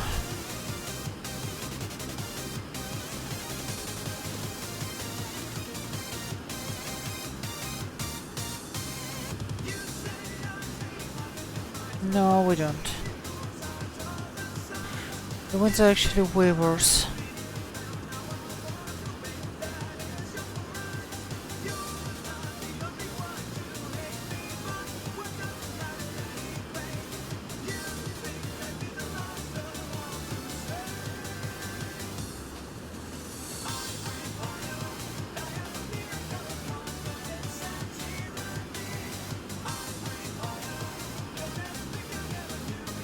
Yeah, nothing to really look at.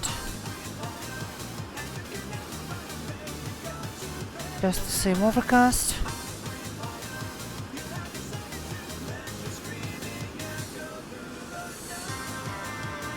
Maybe something just on the weather radar.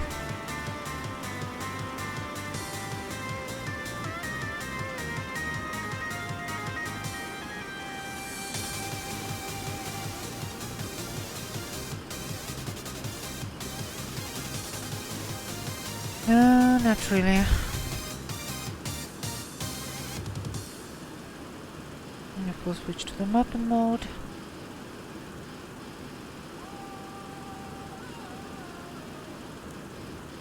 Nope.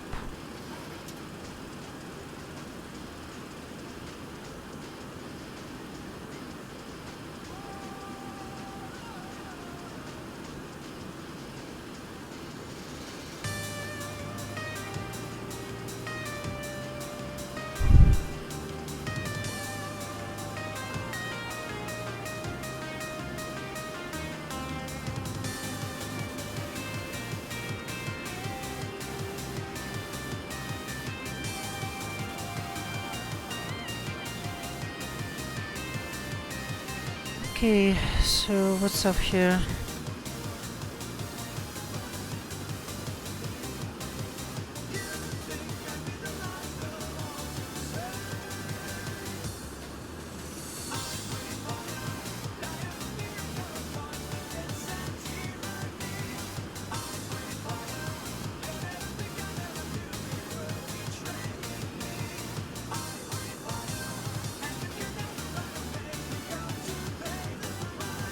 And transition level and altitude in South Korea is the same as in Japan, 14,000. Flight level 140.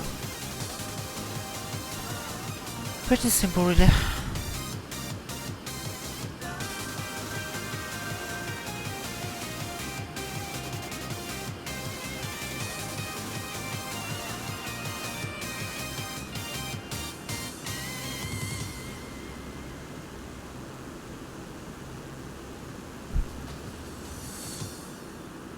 Heading back, because why not?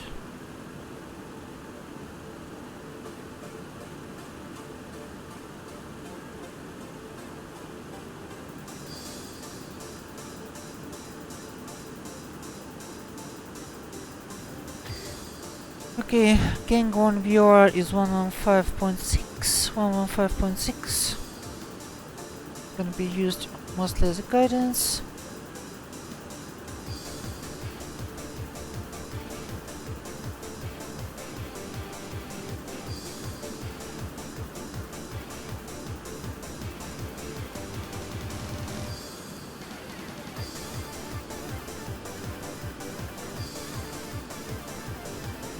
And Silver is gonna be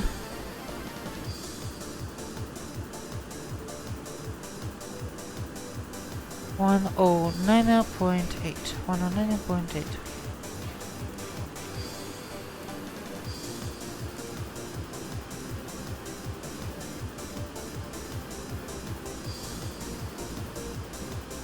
The ILS is 110.9, 110.9.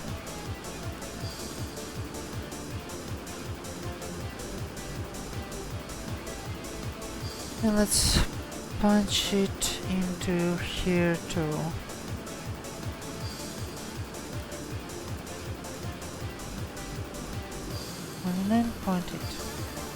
Like, I want to use to take this livery out for spin now. Let's see. Oh, the jaw one. I'm planning on doing some flights in with another one. Hold on.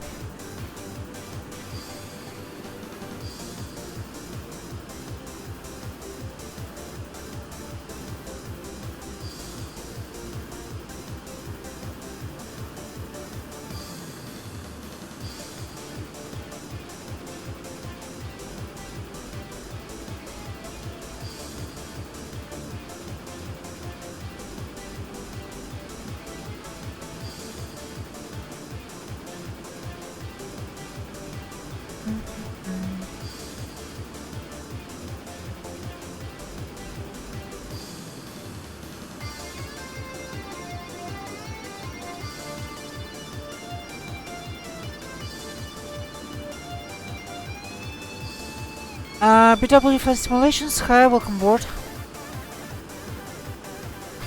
How did your second flight go? We are going from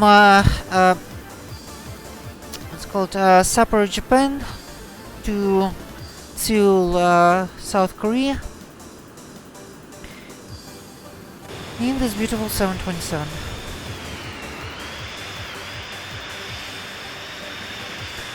Contacted by Air Mobility Command, call sign reach 487.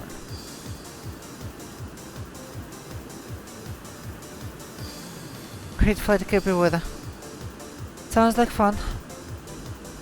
So yeah.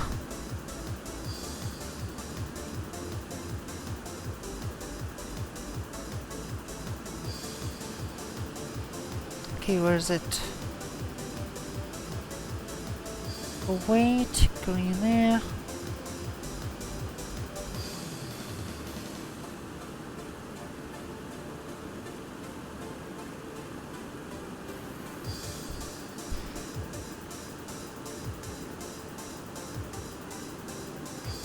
Hold on.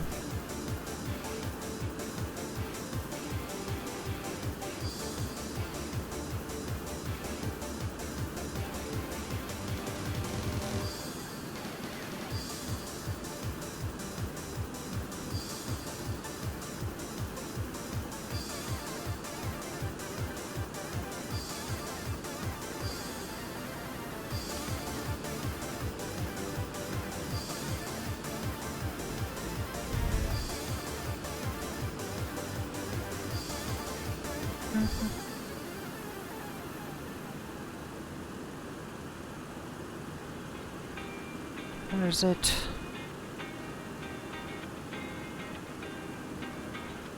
FlyJSim. I used to think about things like taxes and the war. I'm not connected, but somehow I keep on paying for them. I thought maybe Yes, this one. Although I'm more thinking doing it in 100. Because if I recall correctly,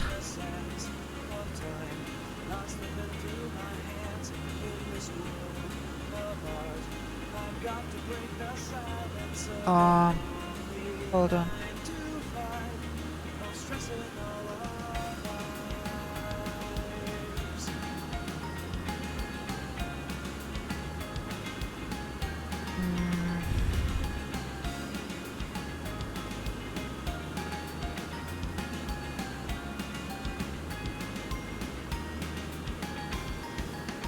these days I spend them like I'm spending from the road.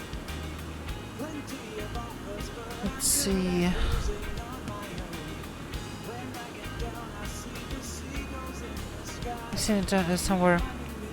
Elf Reviews, hi, welcome board. When I went from what's it called? From Sapporo, Japan to Seoul, North Korea, the 727.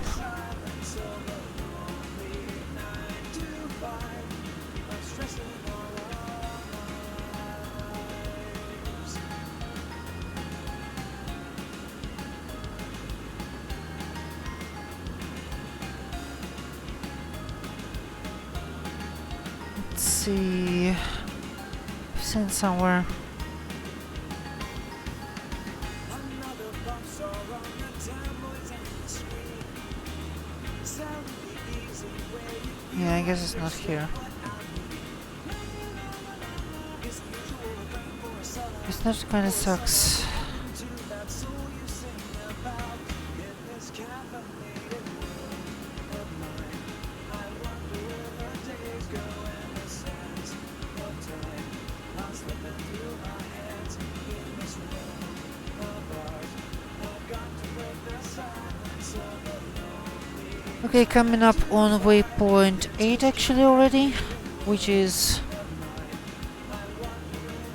Sabet.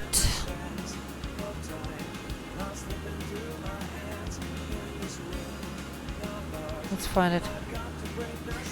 Yeah, so yeah, basically welcome to South Korea.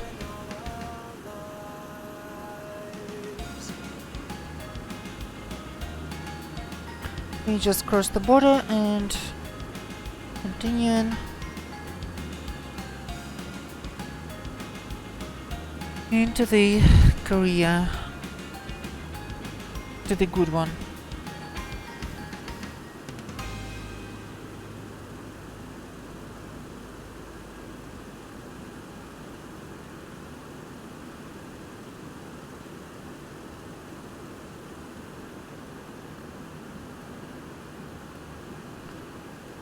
To verify everything.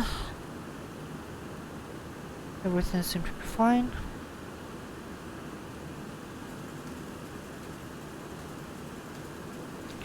Already receiving the Canon VR, as you can see.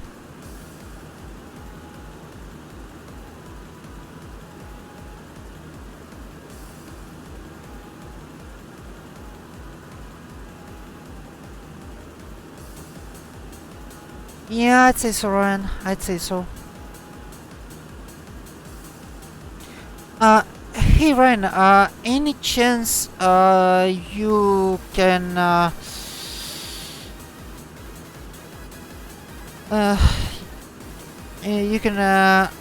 answer something about the ADFs and NDBs? Because what's the normal range for an NDB? Because I don't know if explain is accurate in depicting that, but I don't remember ever receiving it over like 50 miles out. Because I actually thought they should be a little more long range than that. 50 seems to be a little... well... I mean, it's obviously not much.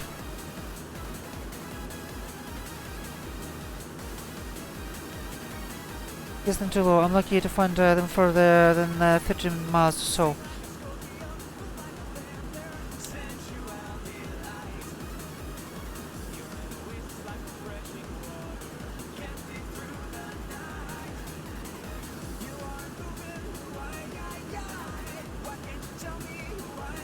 Yeah, exactly, defective. That's what raises the question. Like, is that even normal for an MDB to be only for a long range NDB to be only around 50 miles range? Because I honestly thought they should reach at least about for 100 or so.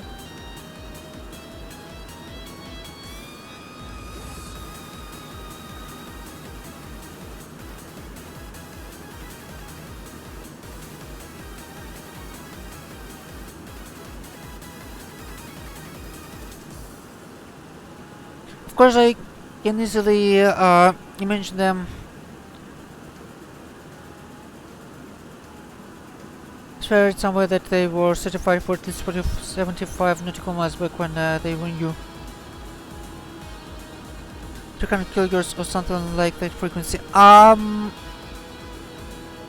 About... actually, let's take a look.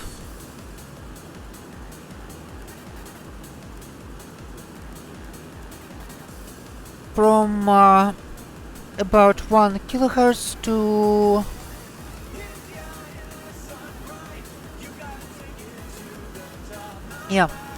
to about 2000 kilohertz.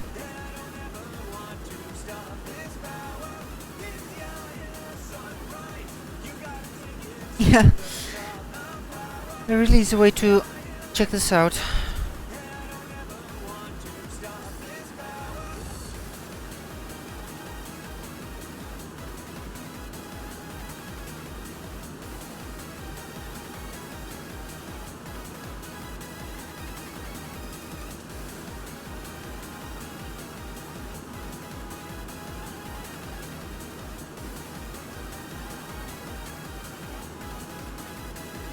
Explain this, so like how all the classes are guaranteed to break after 18 nautical miles and start backfeeding.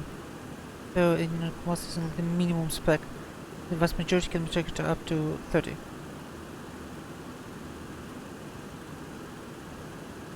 We got be easily. Yeah, Ryan. Exactly. That. This is what is really worried about. Explain.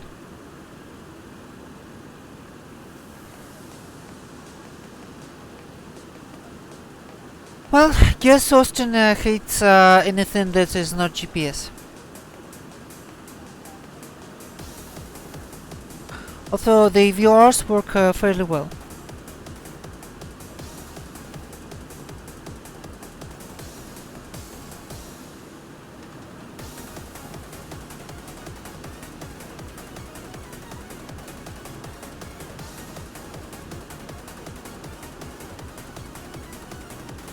Actually, I don't know how viewers and DBs working, right?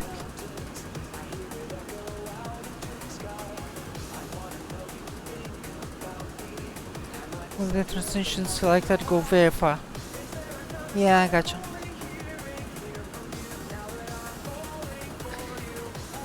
Yeah, when you fly only airnav approaches, you certainly aren't really familiar with the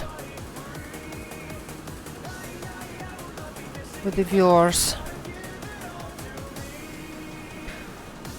Austin Mayer, the creator of Explain.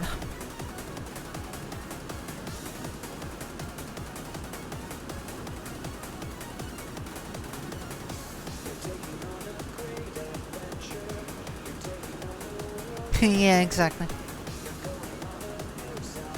Sounds about right.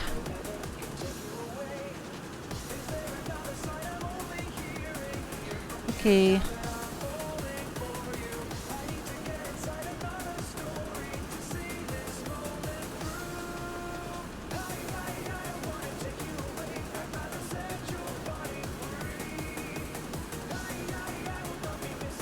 I don't know, maybe it's fixable somehow.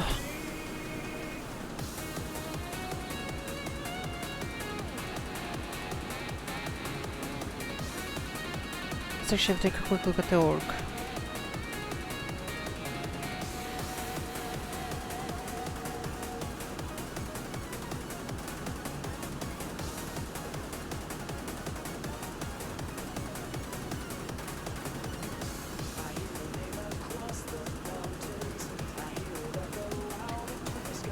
DP range.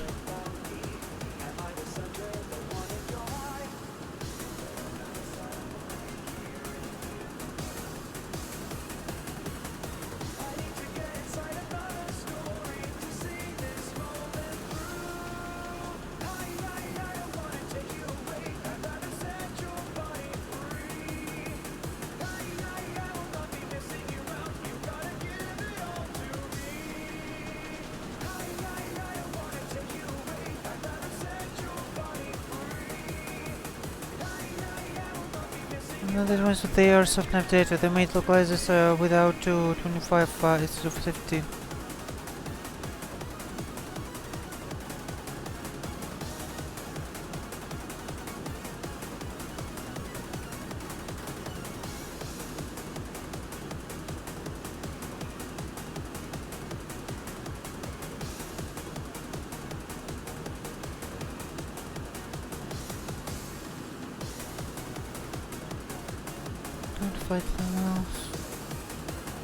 Okay, and we're going to waypoint 1 again, which is not the waypoint 1 which was before. Which is now is Busco or Basco.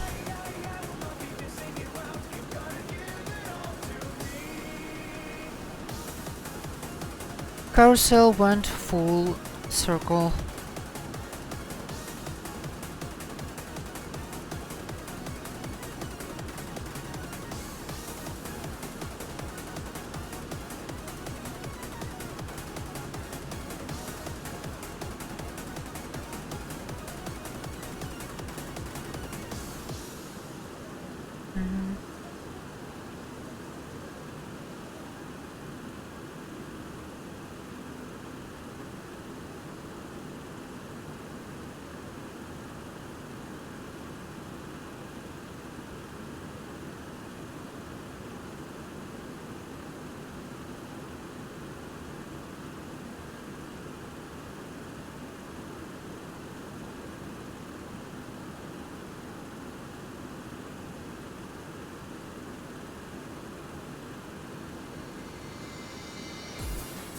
Okay, so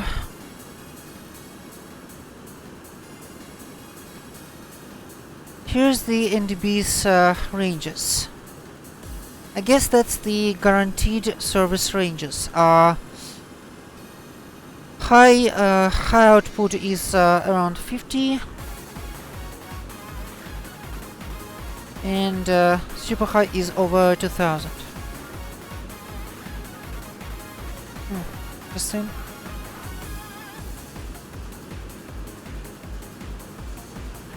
So the ones in Alaska, for example, the ADAC one,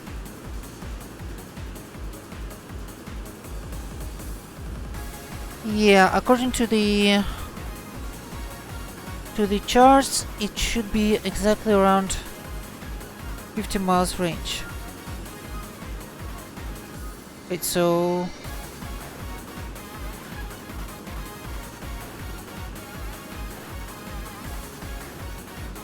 they mean that on this 389 nautical mile segment you should be going with the dead reckoning? I don't know. Looks sketchy to me, at least.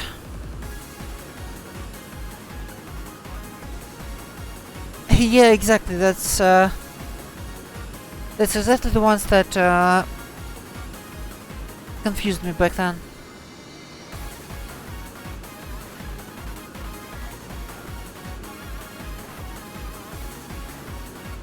I don't know, ADAC for me was exactly about 50 miles out.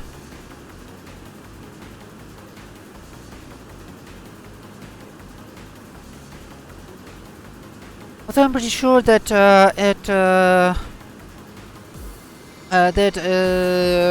with this range I should have picked it up around 100 out. Just not very accurate signal, but still. There should have been something. At least something. Okay. 98 out.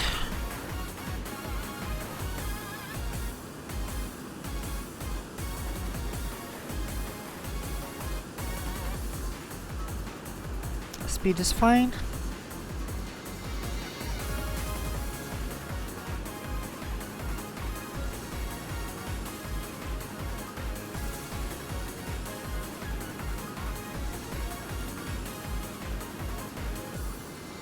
CIVA keeps the things boring.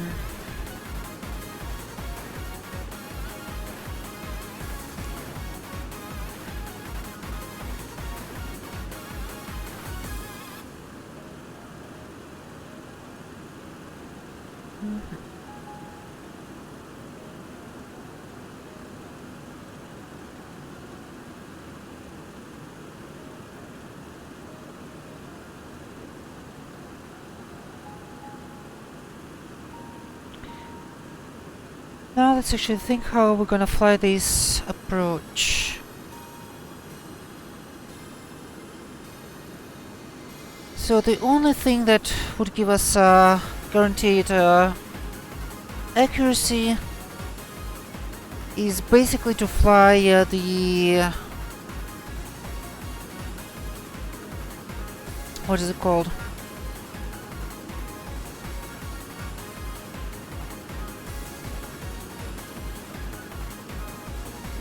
Aircraft violating RKP-73A without proper clearance will be shot down.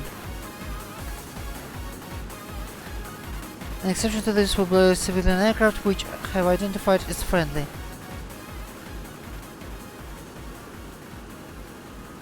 If an aircraft enters RKP-73 Bravo without proper clearance, trace or boarding shots will be fired. Oh, okay, this is this one. Whatever that is. Yeah, right?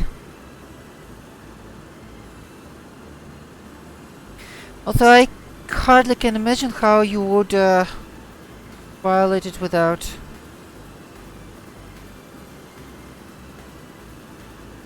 a real intention.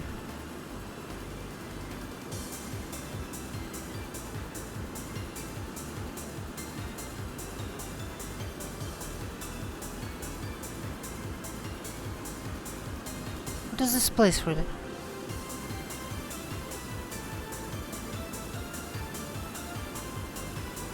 Yeah, I guess that's some government buildings. Something like P-56. Okay. Not that I'm planning to violate it anyway. Yeah, so the only way I can imagine is to basically fly the... what is it called? The go-around procedure, but without a go-around. So descend to 5000, at 5000 proceed to Rooney, DME 14, then join the arc. And on the arc proceed to the ILS and intercept the localizer, descend to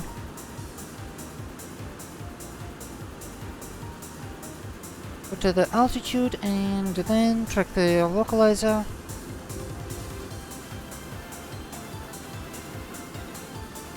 Down to 4000.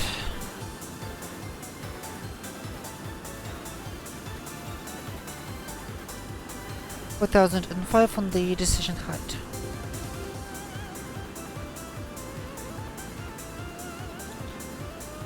Alright.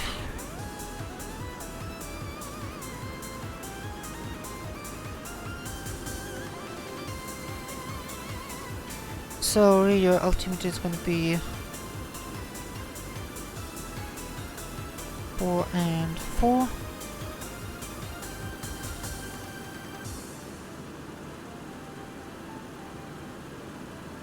Yeah, right, defective.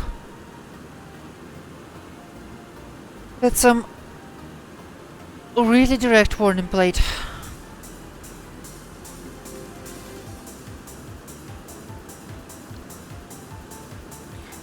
Keep in mind that this airport isn't actually usually takes civilian traffic. Only some rare domestic charter flights. So yeah, that kind of makes sense. Oh, and by the way, we're already receiving the Seoul VR, so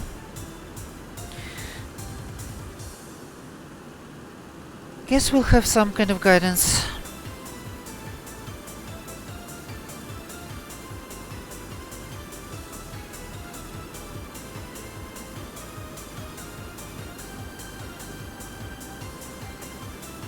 .3 miles out.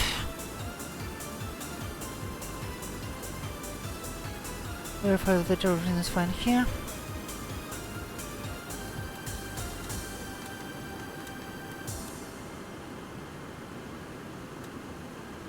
And no problem.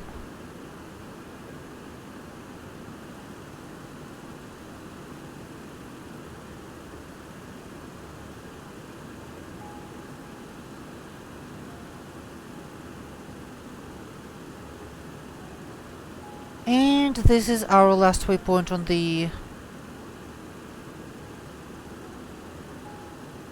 on our nav path of flight.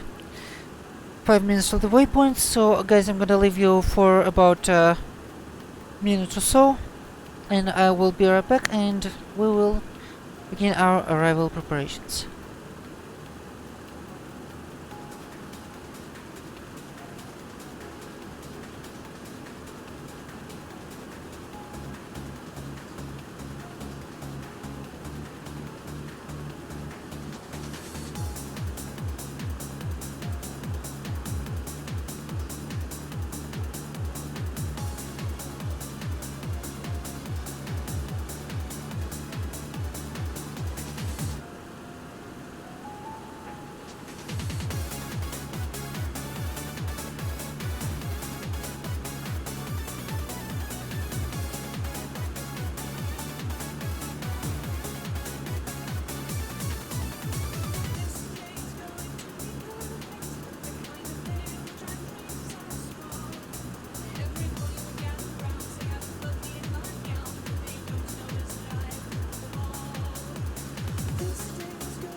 Alright guys, I'm back.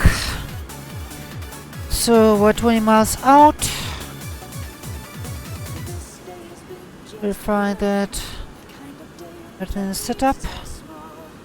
Every pony I'll soon control, every stallion mare and foal. Who says a girl You mean on the NDBs?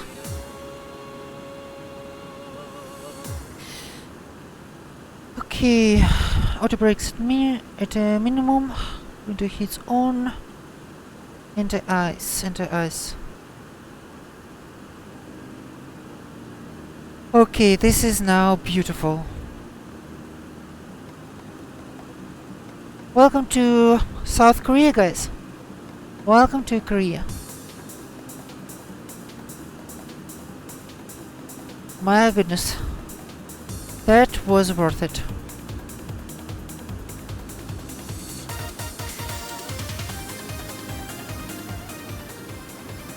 Okay, we are 10 out, so which is basically 5 out considering the distance.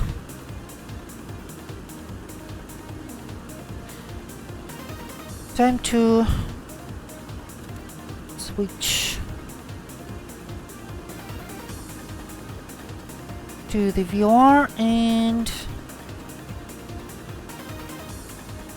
go direct.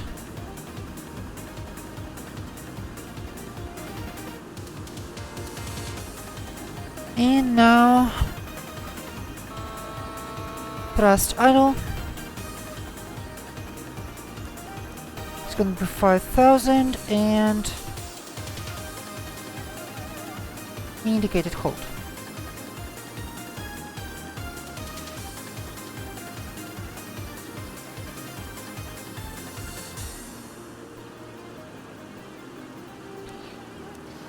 Okay, here's 5,000. Intercept altitude. A 25 watt NDB. Both antennas transmit and receive omnidirectional, but there is not any signal loss. You should easily get 1,000 kilometers line of sight. Oh my goodness. Okay, this is just wow.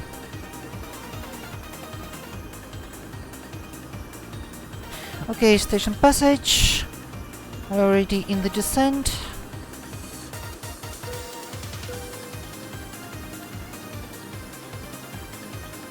Turn on the fasten seatbelts.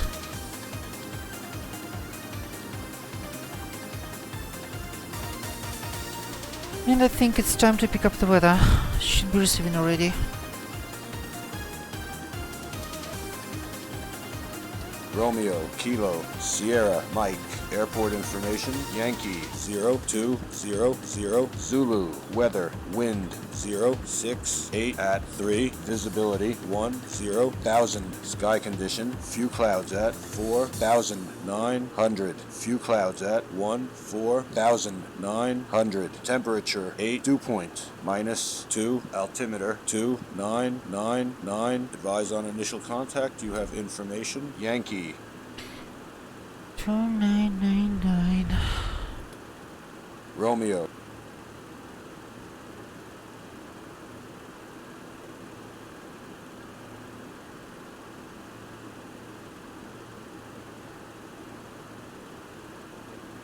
Yeah, I got you, Ryan. I mean,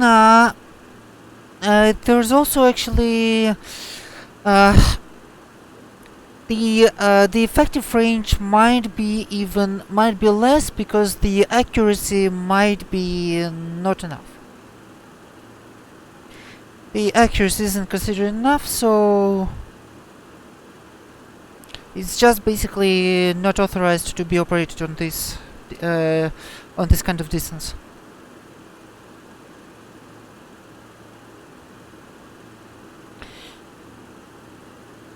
Yeah, I got you.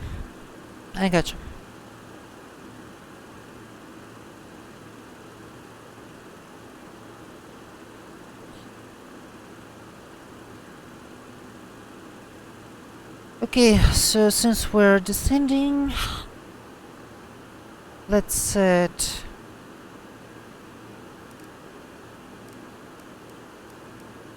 on the standby 0. Okay, here everything seems to be fine.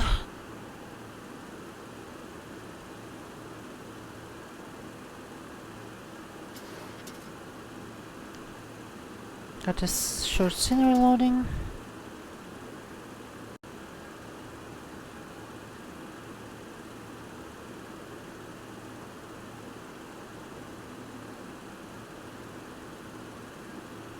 Select the visual length of one of the frequencies.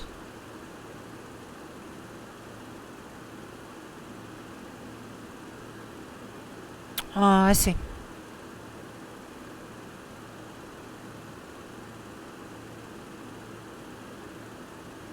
Sorry, I'm just not very much familiar, but I approximately understand what you're talking about.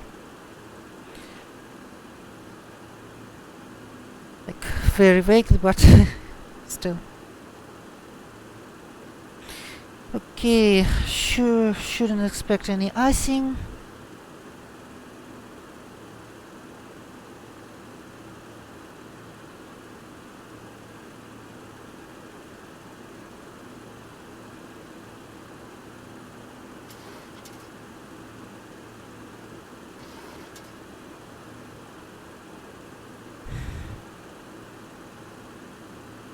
Okay, wind 06883.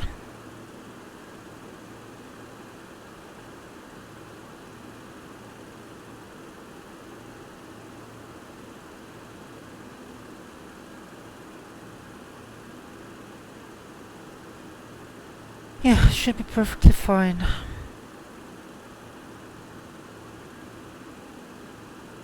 Three knots of, well, even about 1 knot of tailwind. That's no problem.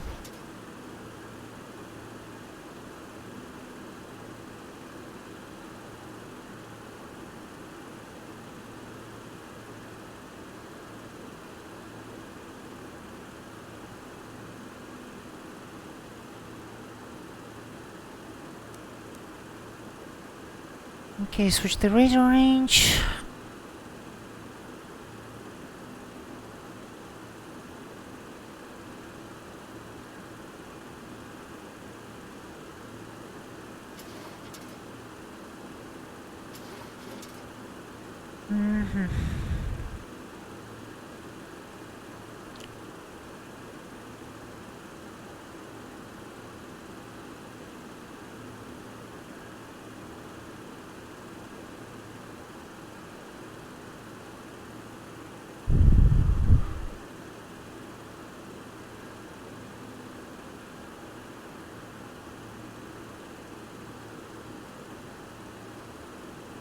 Total around 5. Yeah, that's just a short cloud.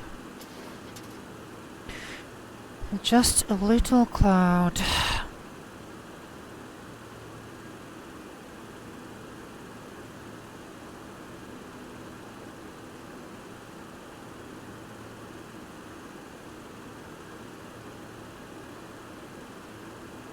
When are we actually making it?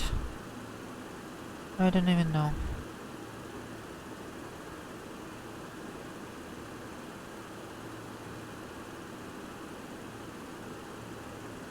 Well, we still can cross Rooney at 7,000. Yeah.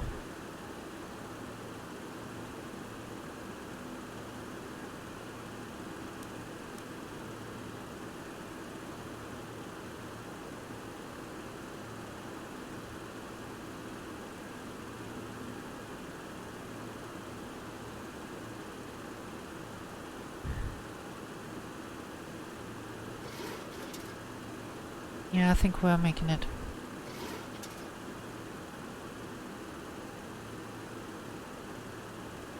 Okay, our first radial is going to be 250.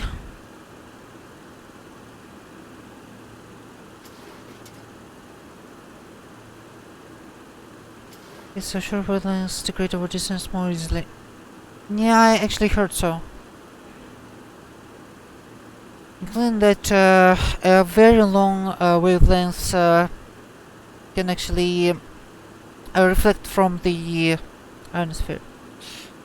How far does the audio go? Probably around 80 miles. Okay.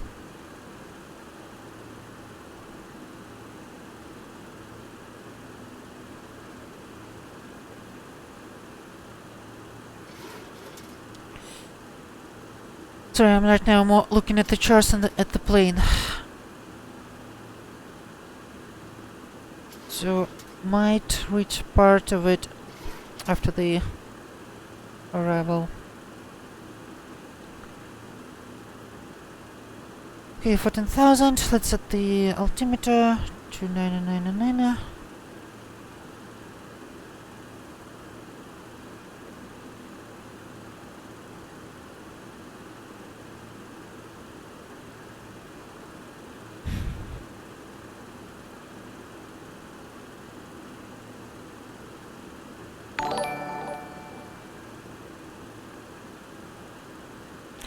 Spherosis, thanks for the follow. Welcome to the agency. We are coming in from Japan, descending into Seoul, South Korea. Take a signal that has should considerable distance increase.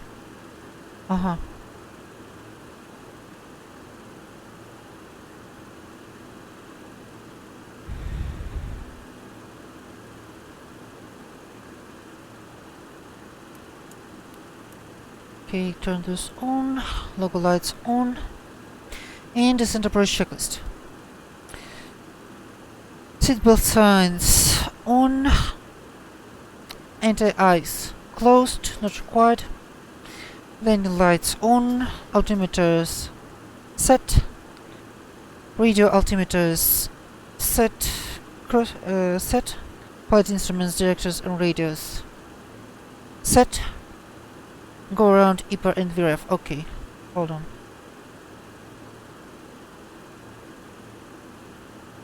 5 and 132 as always.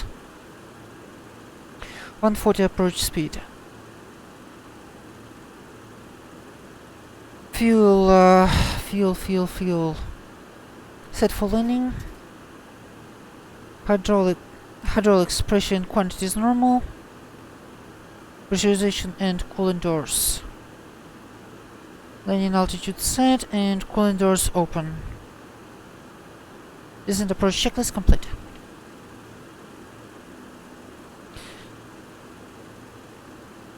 Yeah, I gotcha, Ryan, I gotcha.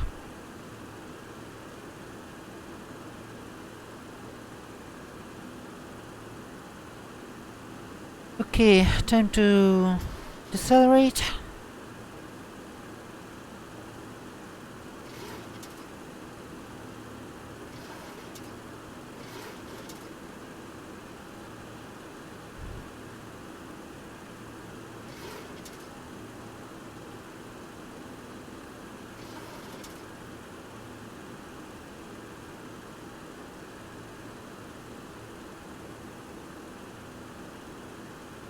And this is our destination. Should we just go visual? Okay, 6 miles out.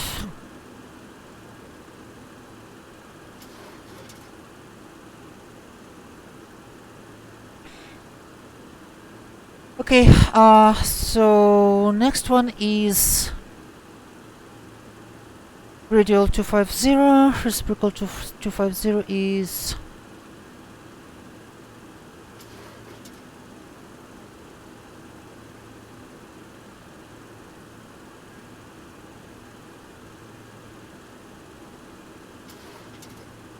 actually we need to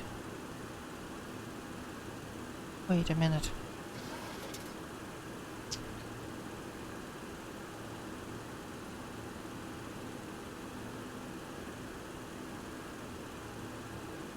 To 40 and here we go.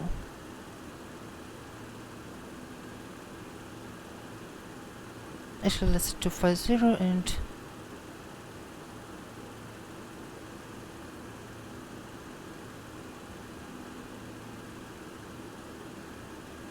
Okay, here's the station passage, and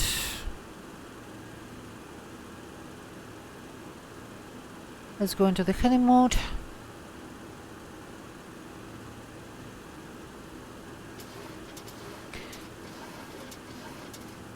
Seoul traffic, reach 487, type 727 inbound ILS, runway 20 in Seoul airbase, well, Seoul.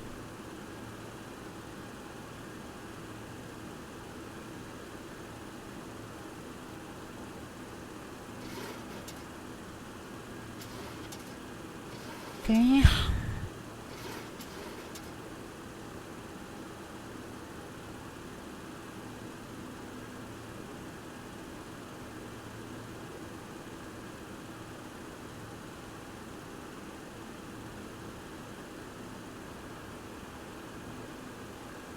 This is Seoul, South Korea. Not North, that's a good Korea. This one is a good one.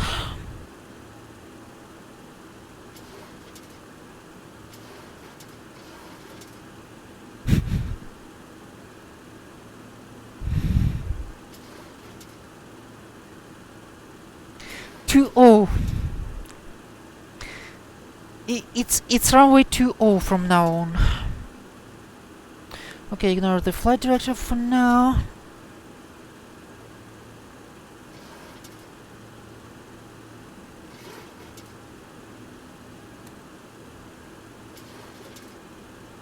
And we're at 7,000.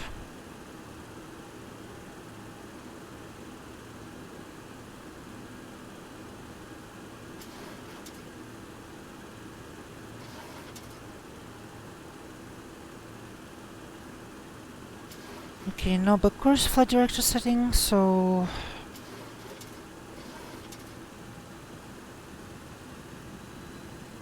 yeah, I'm just missing view. Yeah, 20.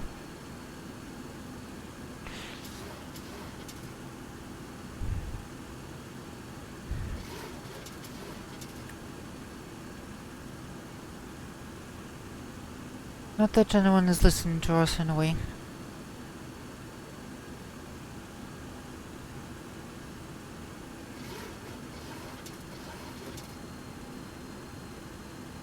Okay, we're going to DME 14.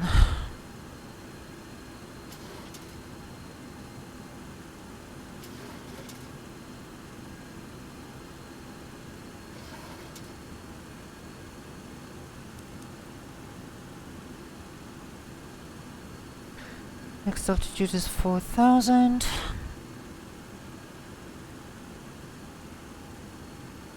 And it's gonna be a DME arc. 5,000.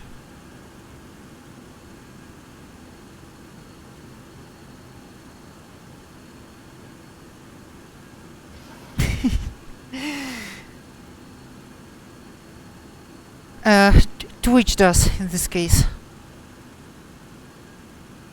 In this particular case.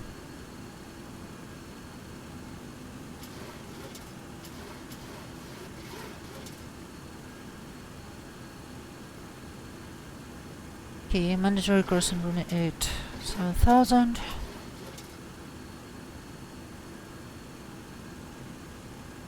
And it's gonna be DME 14 arc.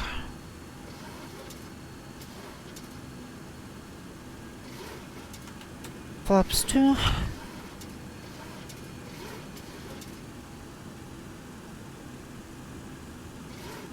Two to green. Looks okay.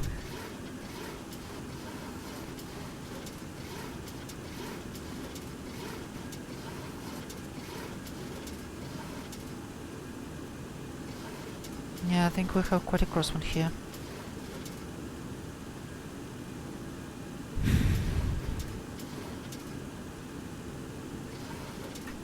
Oh, come on.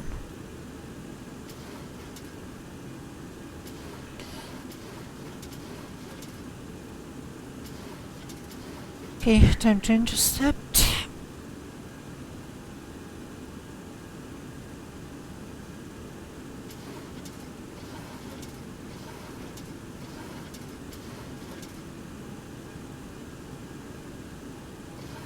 Here's reverse sensing.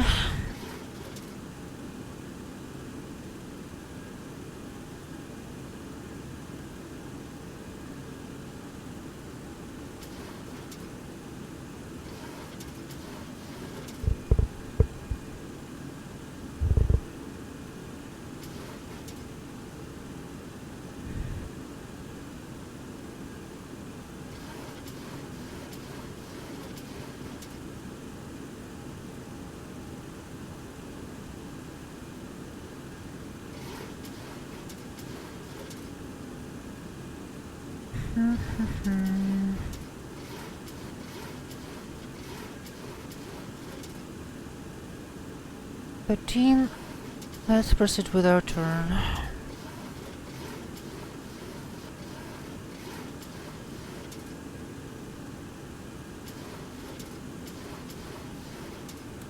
And send into 5,000.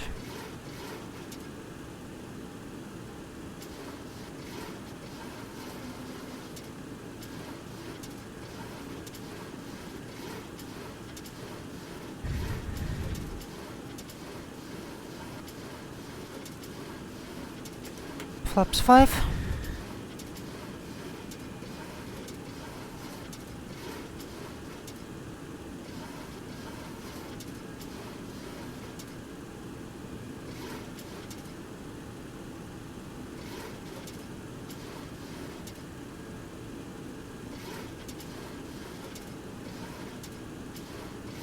At radial 043.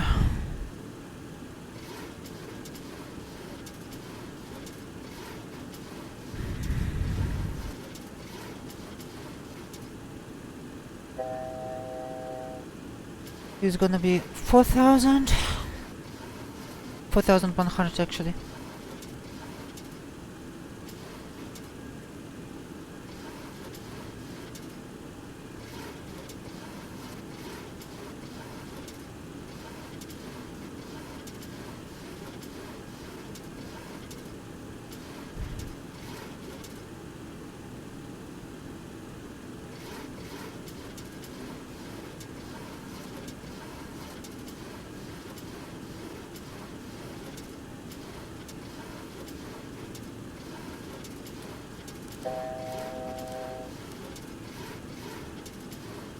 And continuing descent.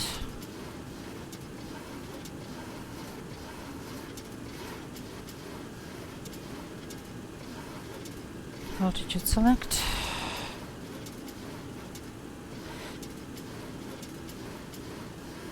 At 0 to 5 we're gonna be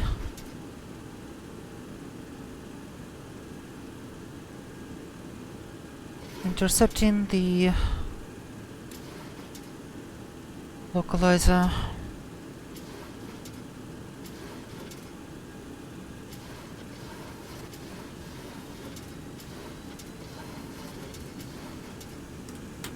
Flaps 15.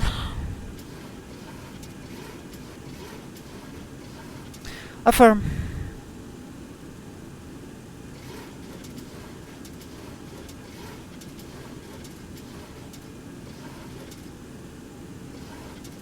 Zero 3 and 0 to 5.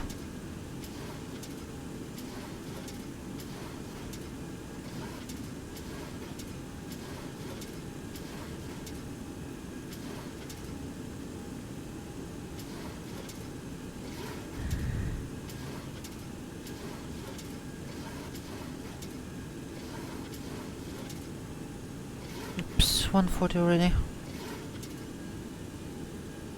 Get some power. Okay.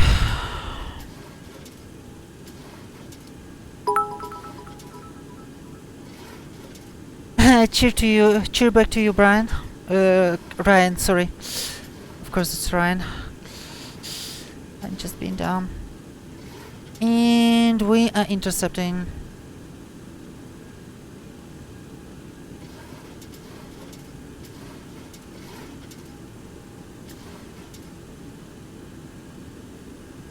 Come on, come on, come on, come on, come on, come on. Stupid thing.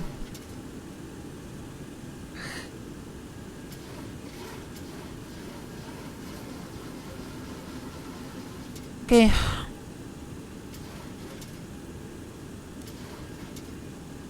Here we go. You're coming down.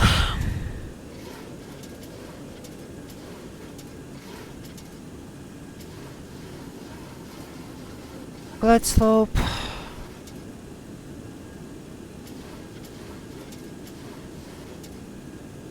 Yeah, right. Go around is 4,000.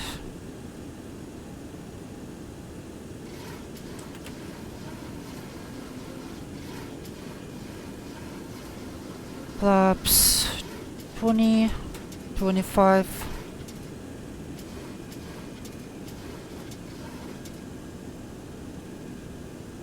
And 30.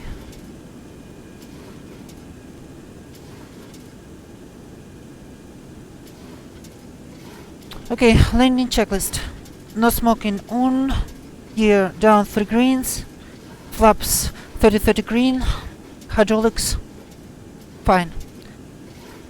Landing checklist complete.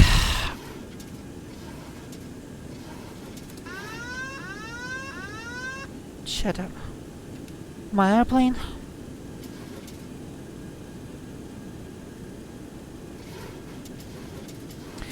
Seoul airbase traffic reach 487, final runway 20 Seoul.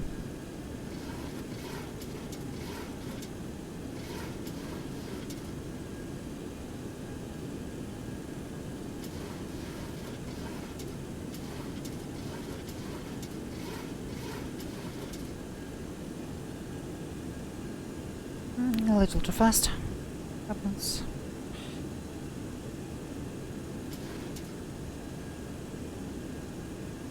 Push the thing.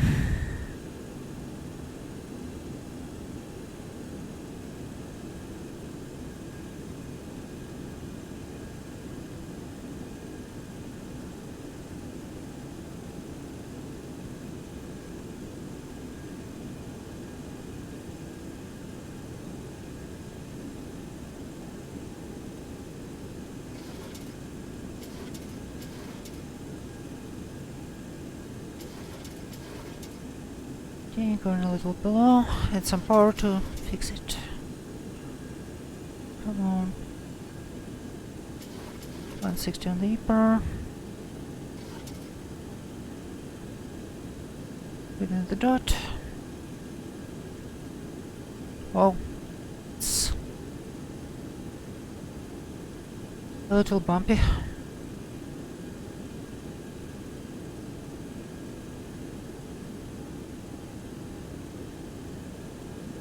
And a little high.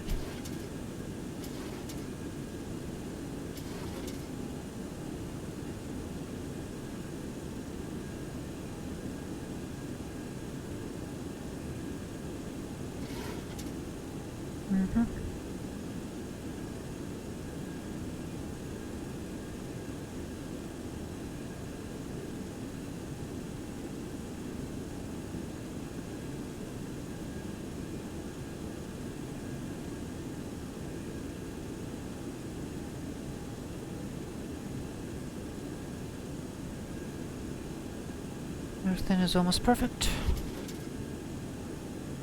1,000.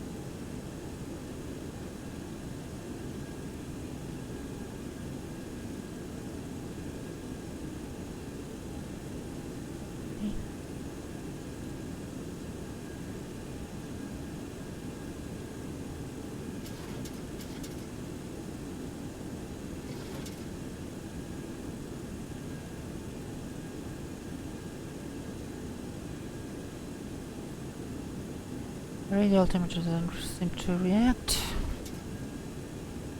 Yeah, who cares really? Got the visual. Meaning. 500. Yeah, glide slope, okay. Can't care less. Minimums. 9. 400.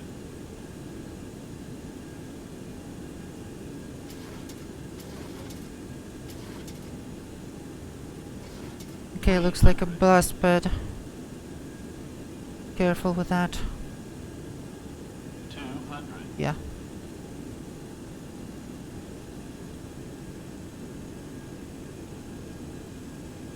$100. 50, 40, 30, 20, 10.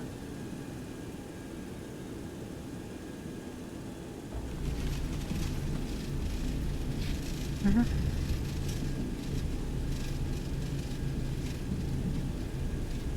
Oh, no.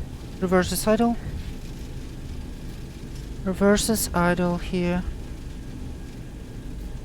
Do not wake up the people. 80 knots. Reverse is closed. Manual braking.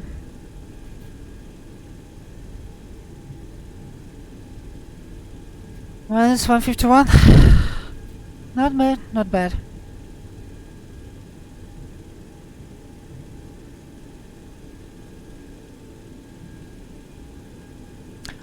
Ryan, I honestly intentionally floated because the blast shield or blast thing actually a little scared me.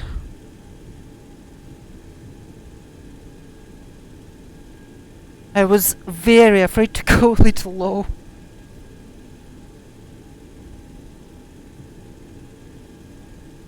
Okay, now let's figure out what's the which apron we want to take. Because this is a military airbase and they definitely use fighters here.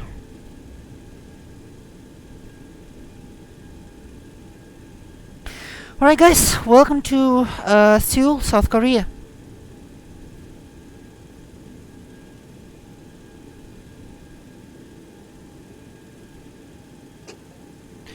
Okay, this is set. Close those. Start the APU. Galley power is off. Depressurize.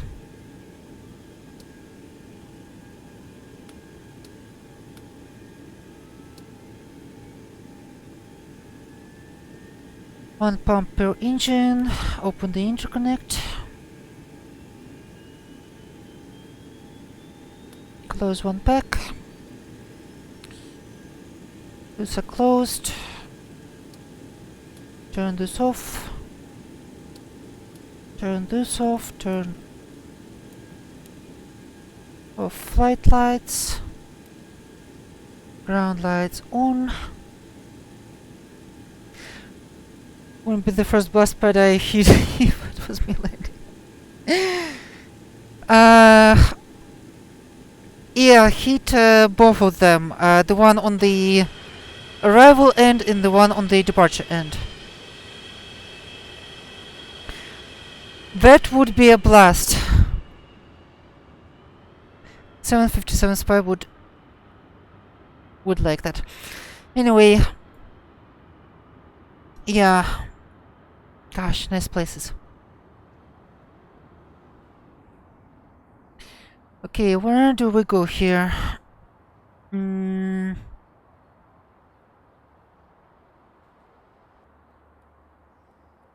Yeah, does this look like a terminal to you guys? It does to me. Okay, spoilers up. Flaps up. Trim 0.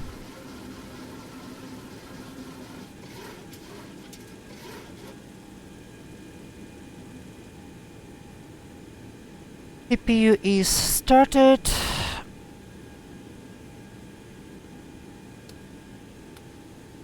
Connect the bleeds and on bus.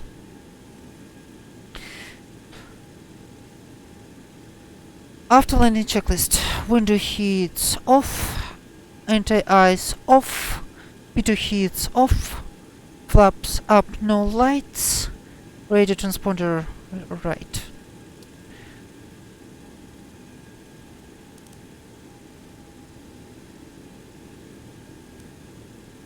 Radio transponder set, speed brakes detent, step trim 0, galley power off, fuel 1 per engine, hydraulics interconnect operate, pressures and quantities normal, flight ground switch ground, air conditioning set, 1 pack is on, APU on bus. After landing checklist complete. Essential gas to the APU.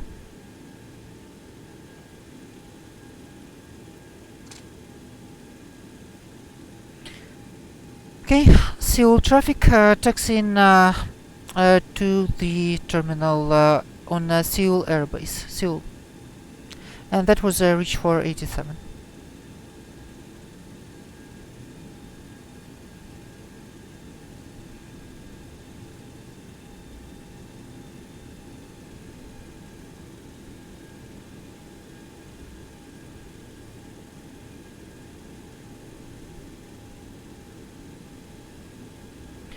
Gosh, that was nice.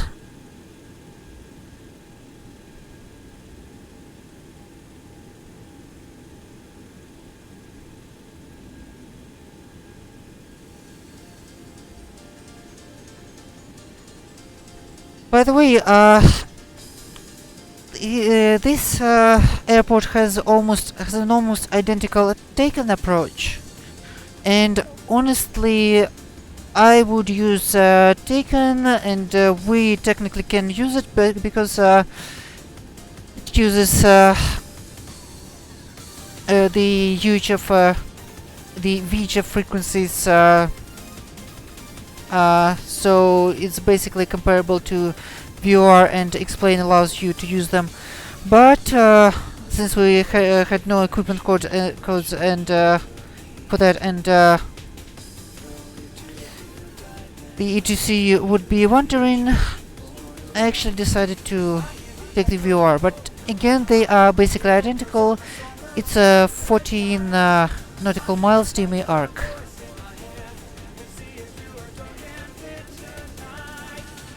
But yeah.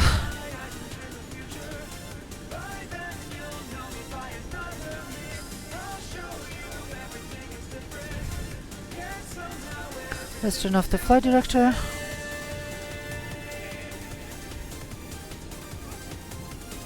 Absolutely not needing it right now.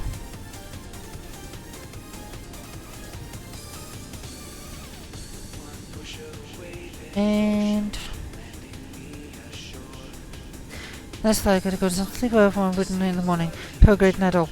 Ryan, best of luck with your written, and thank you for joining us, and I will see you again.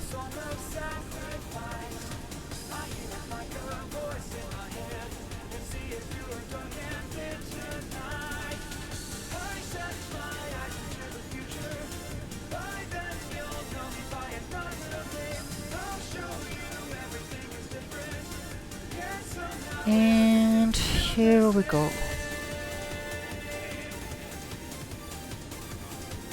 Let's take this place. Let's take this apron.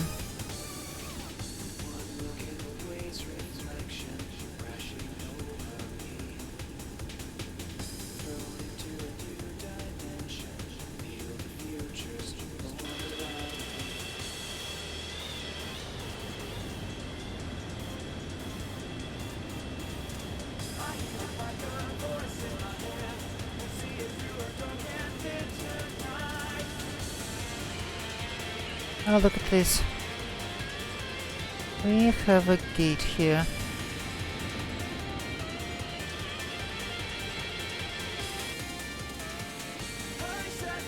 Come on, set the parking brake.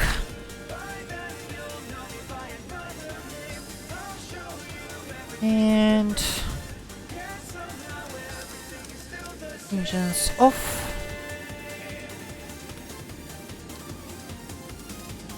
Pumps are off.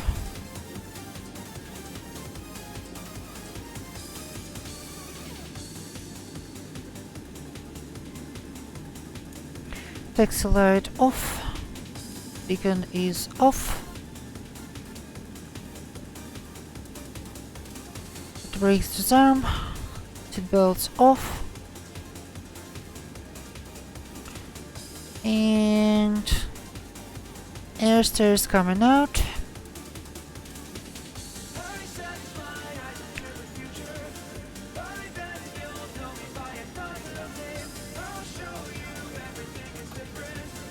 Connect the ground power.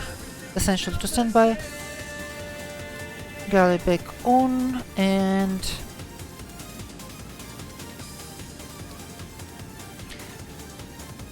close those.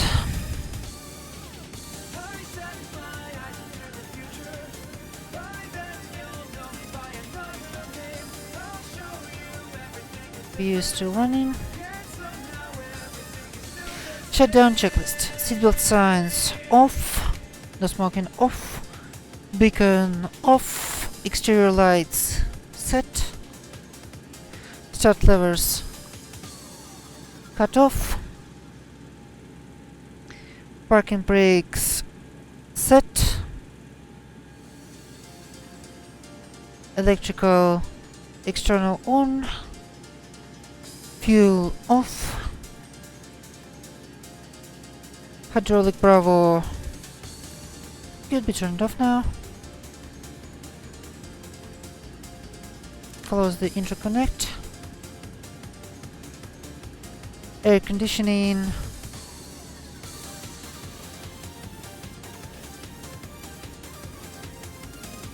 Stop the APU. And open the plates.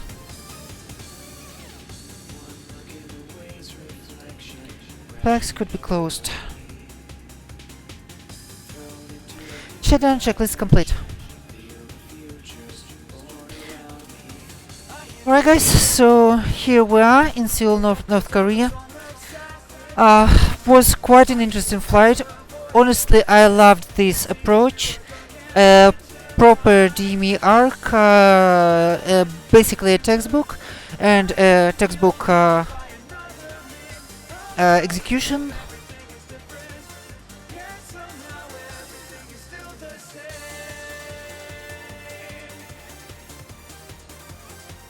Yeah, so here's the arc, and let's see how we've flown it.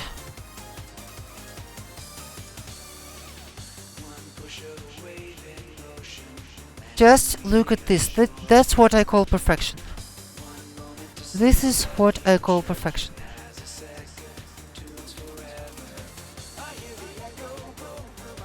Approach RKSM 20.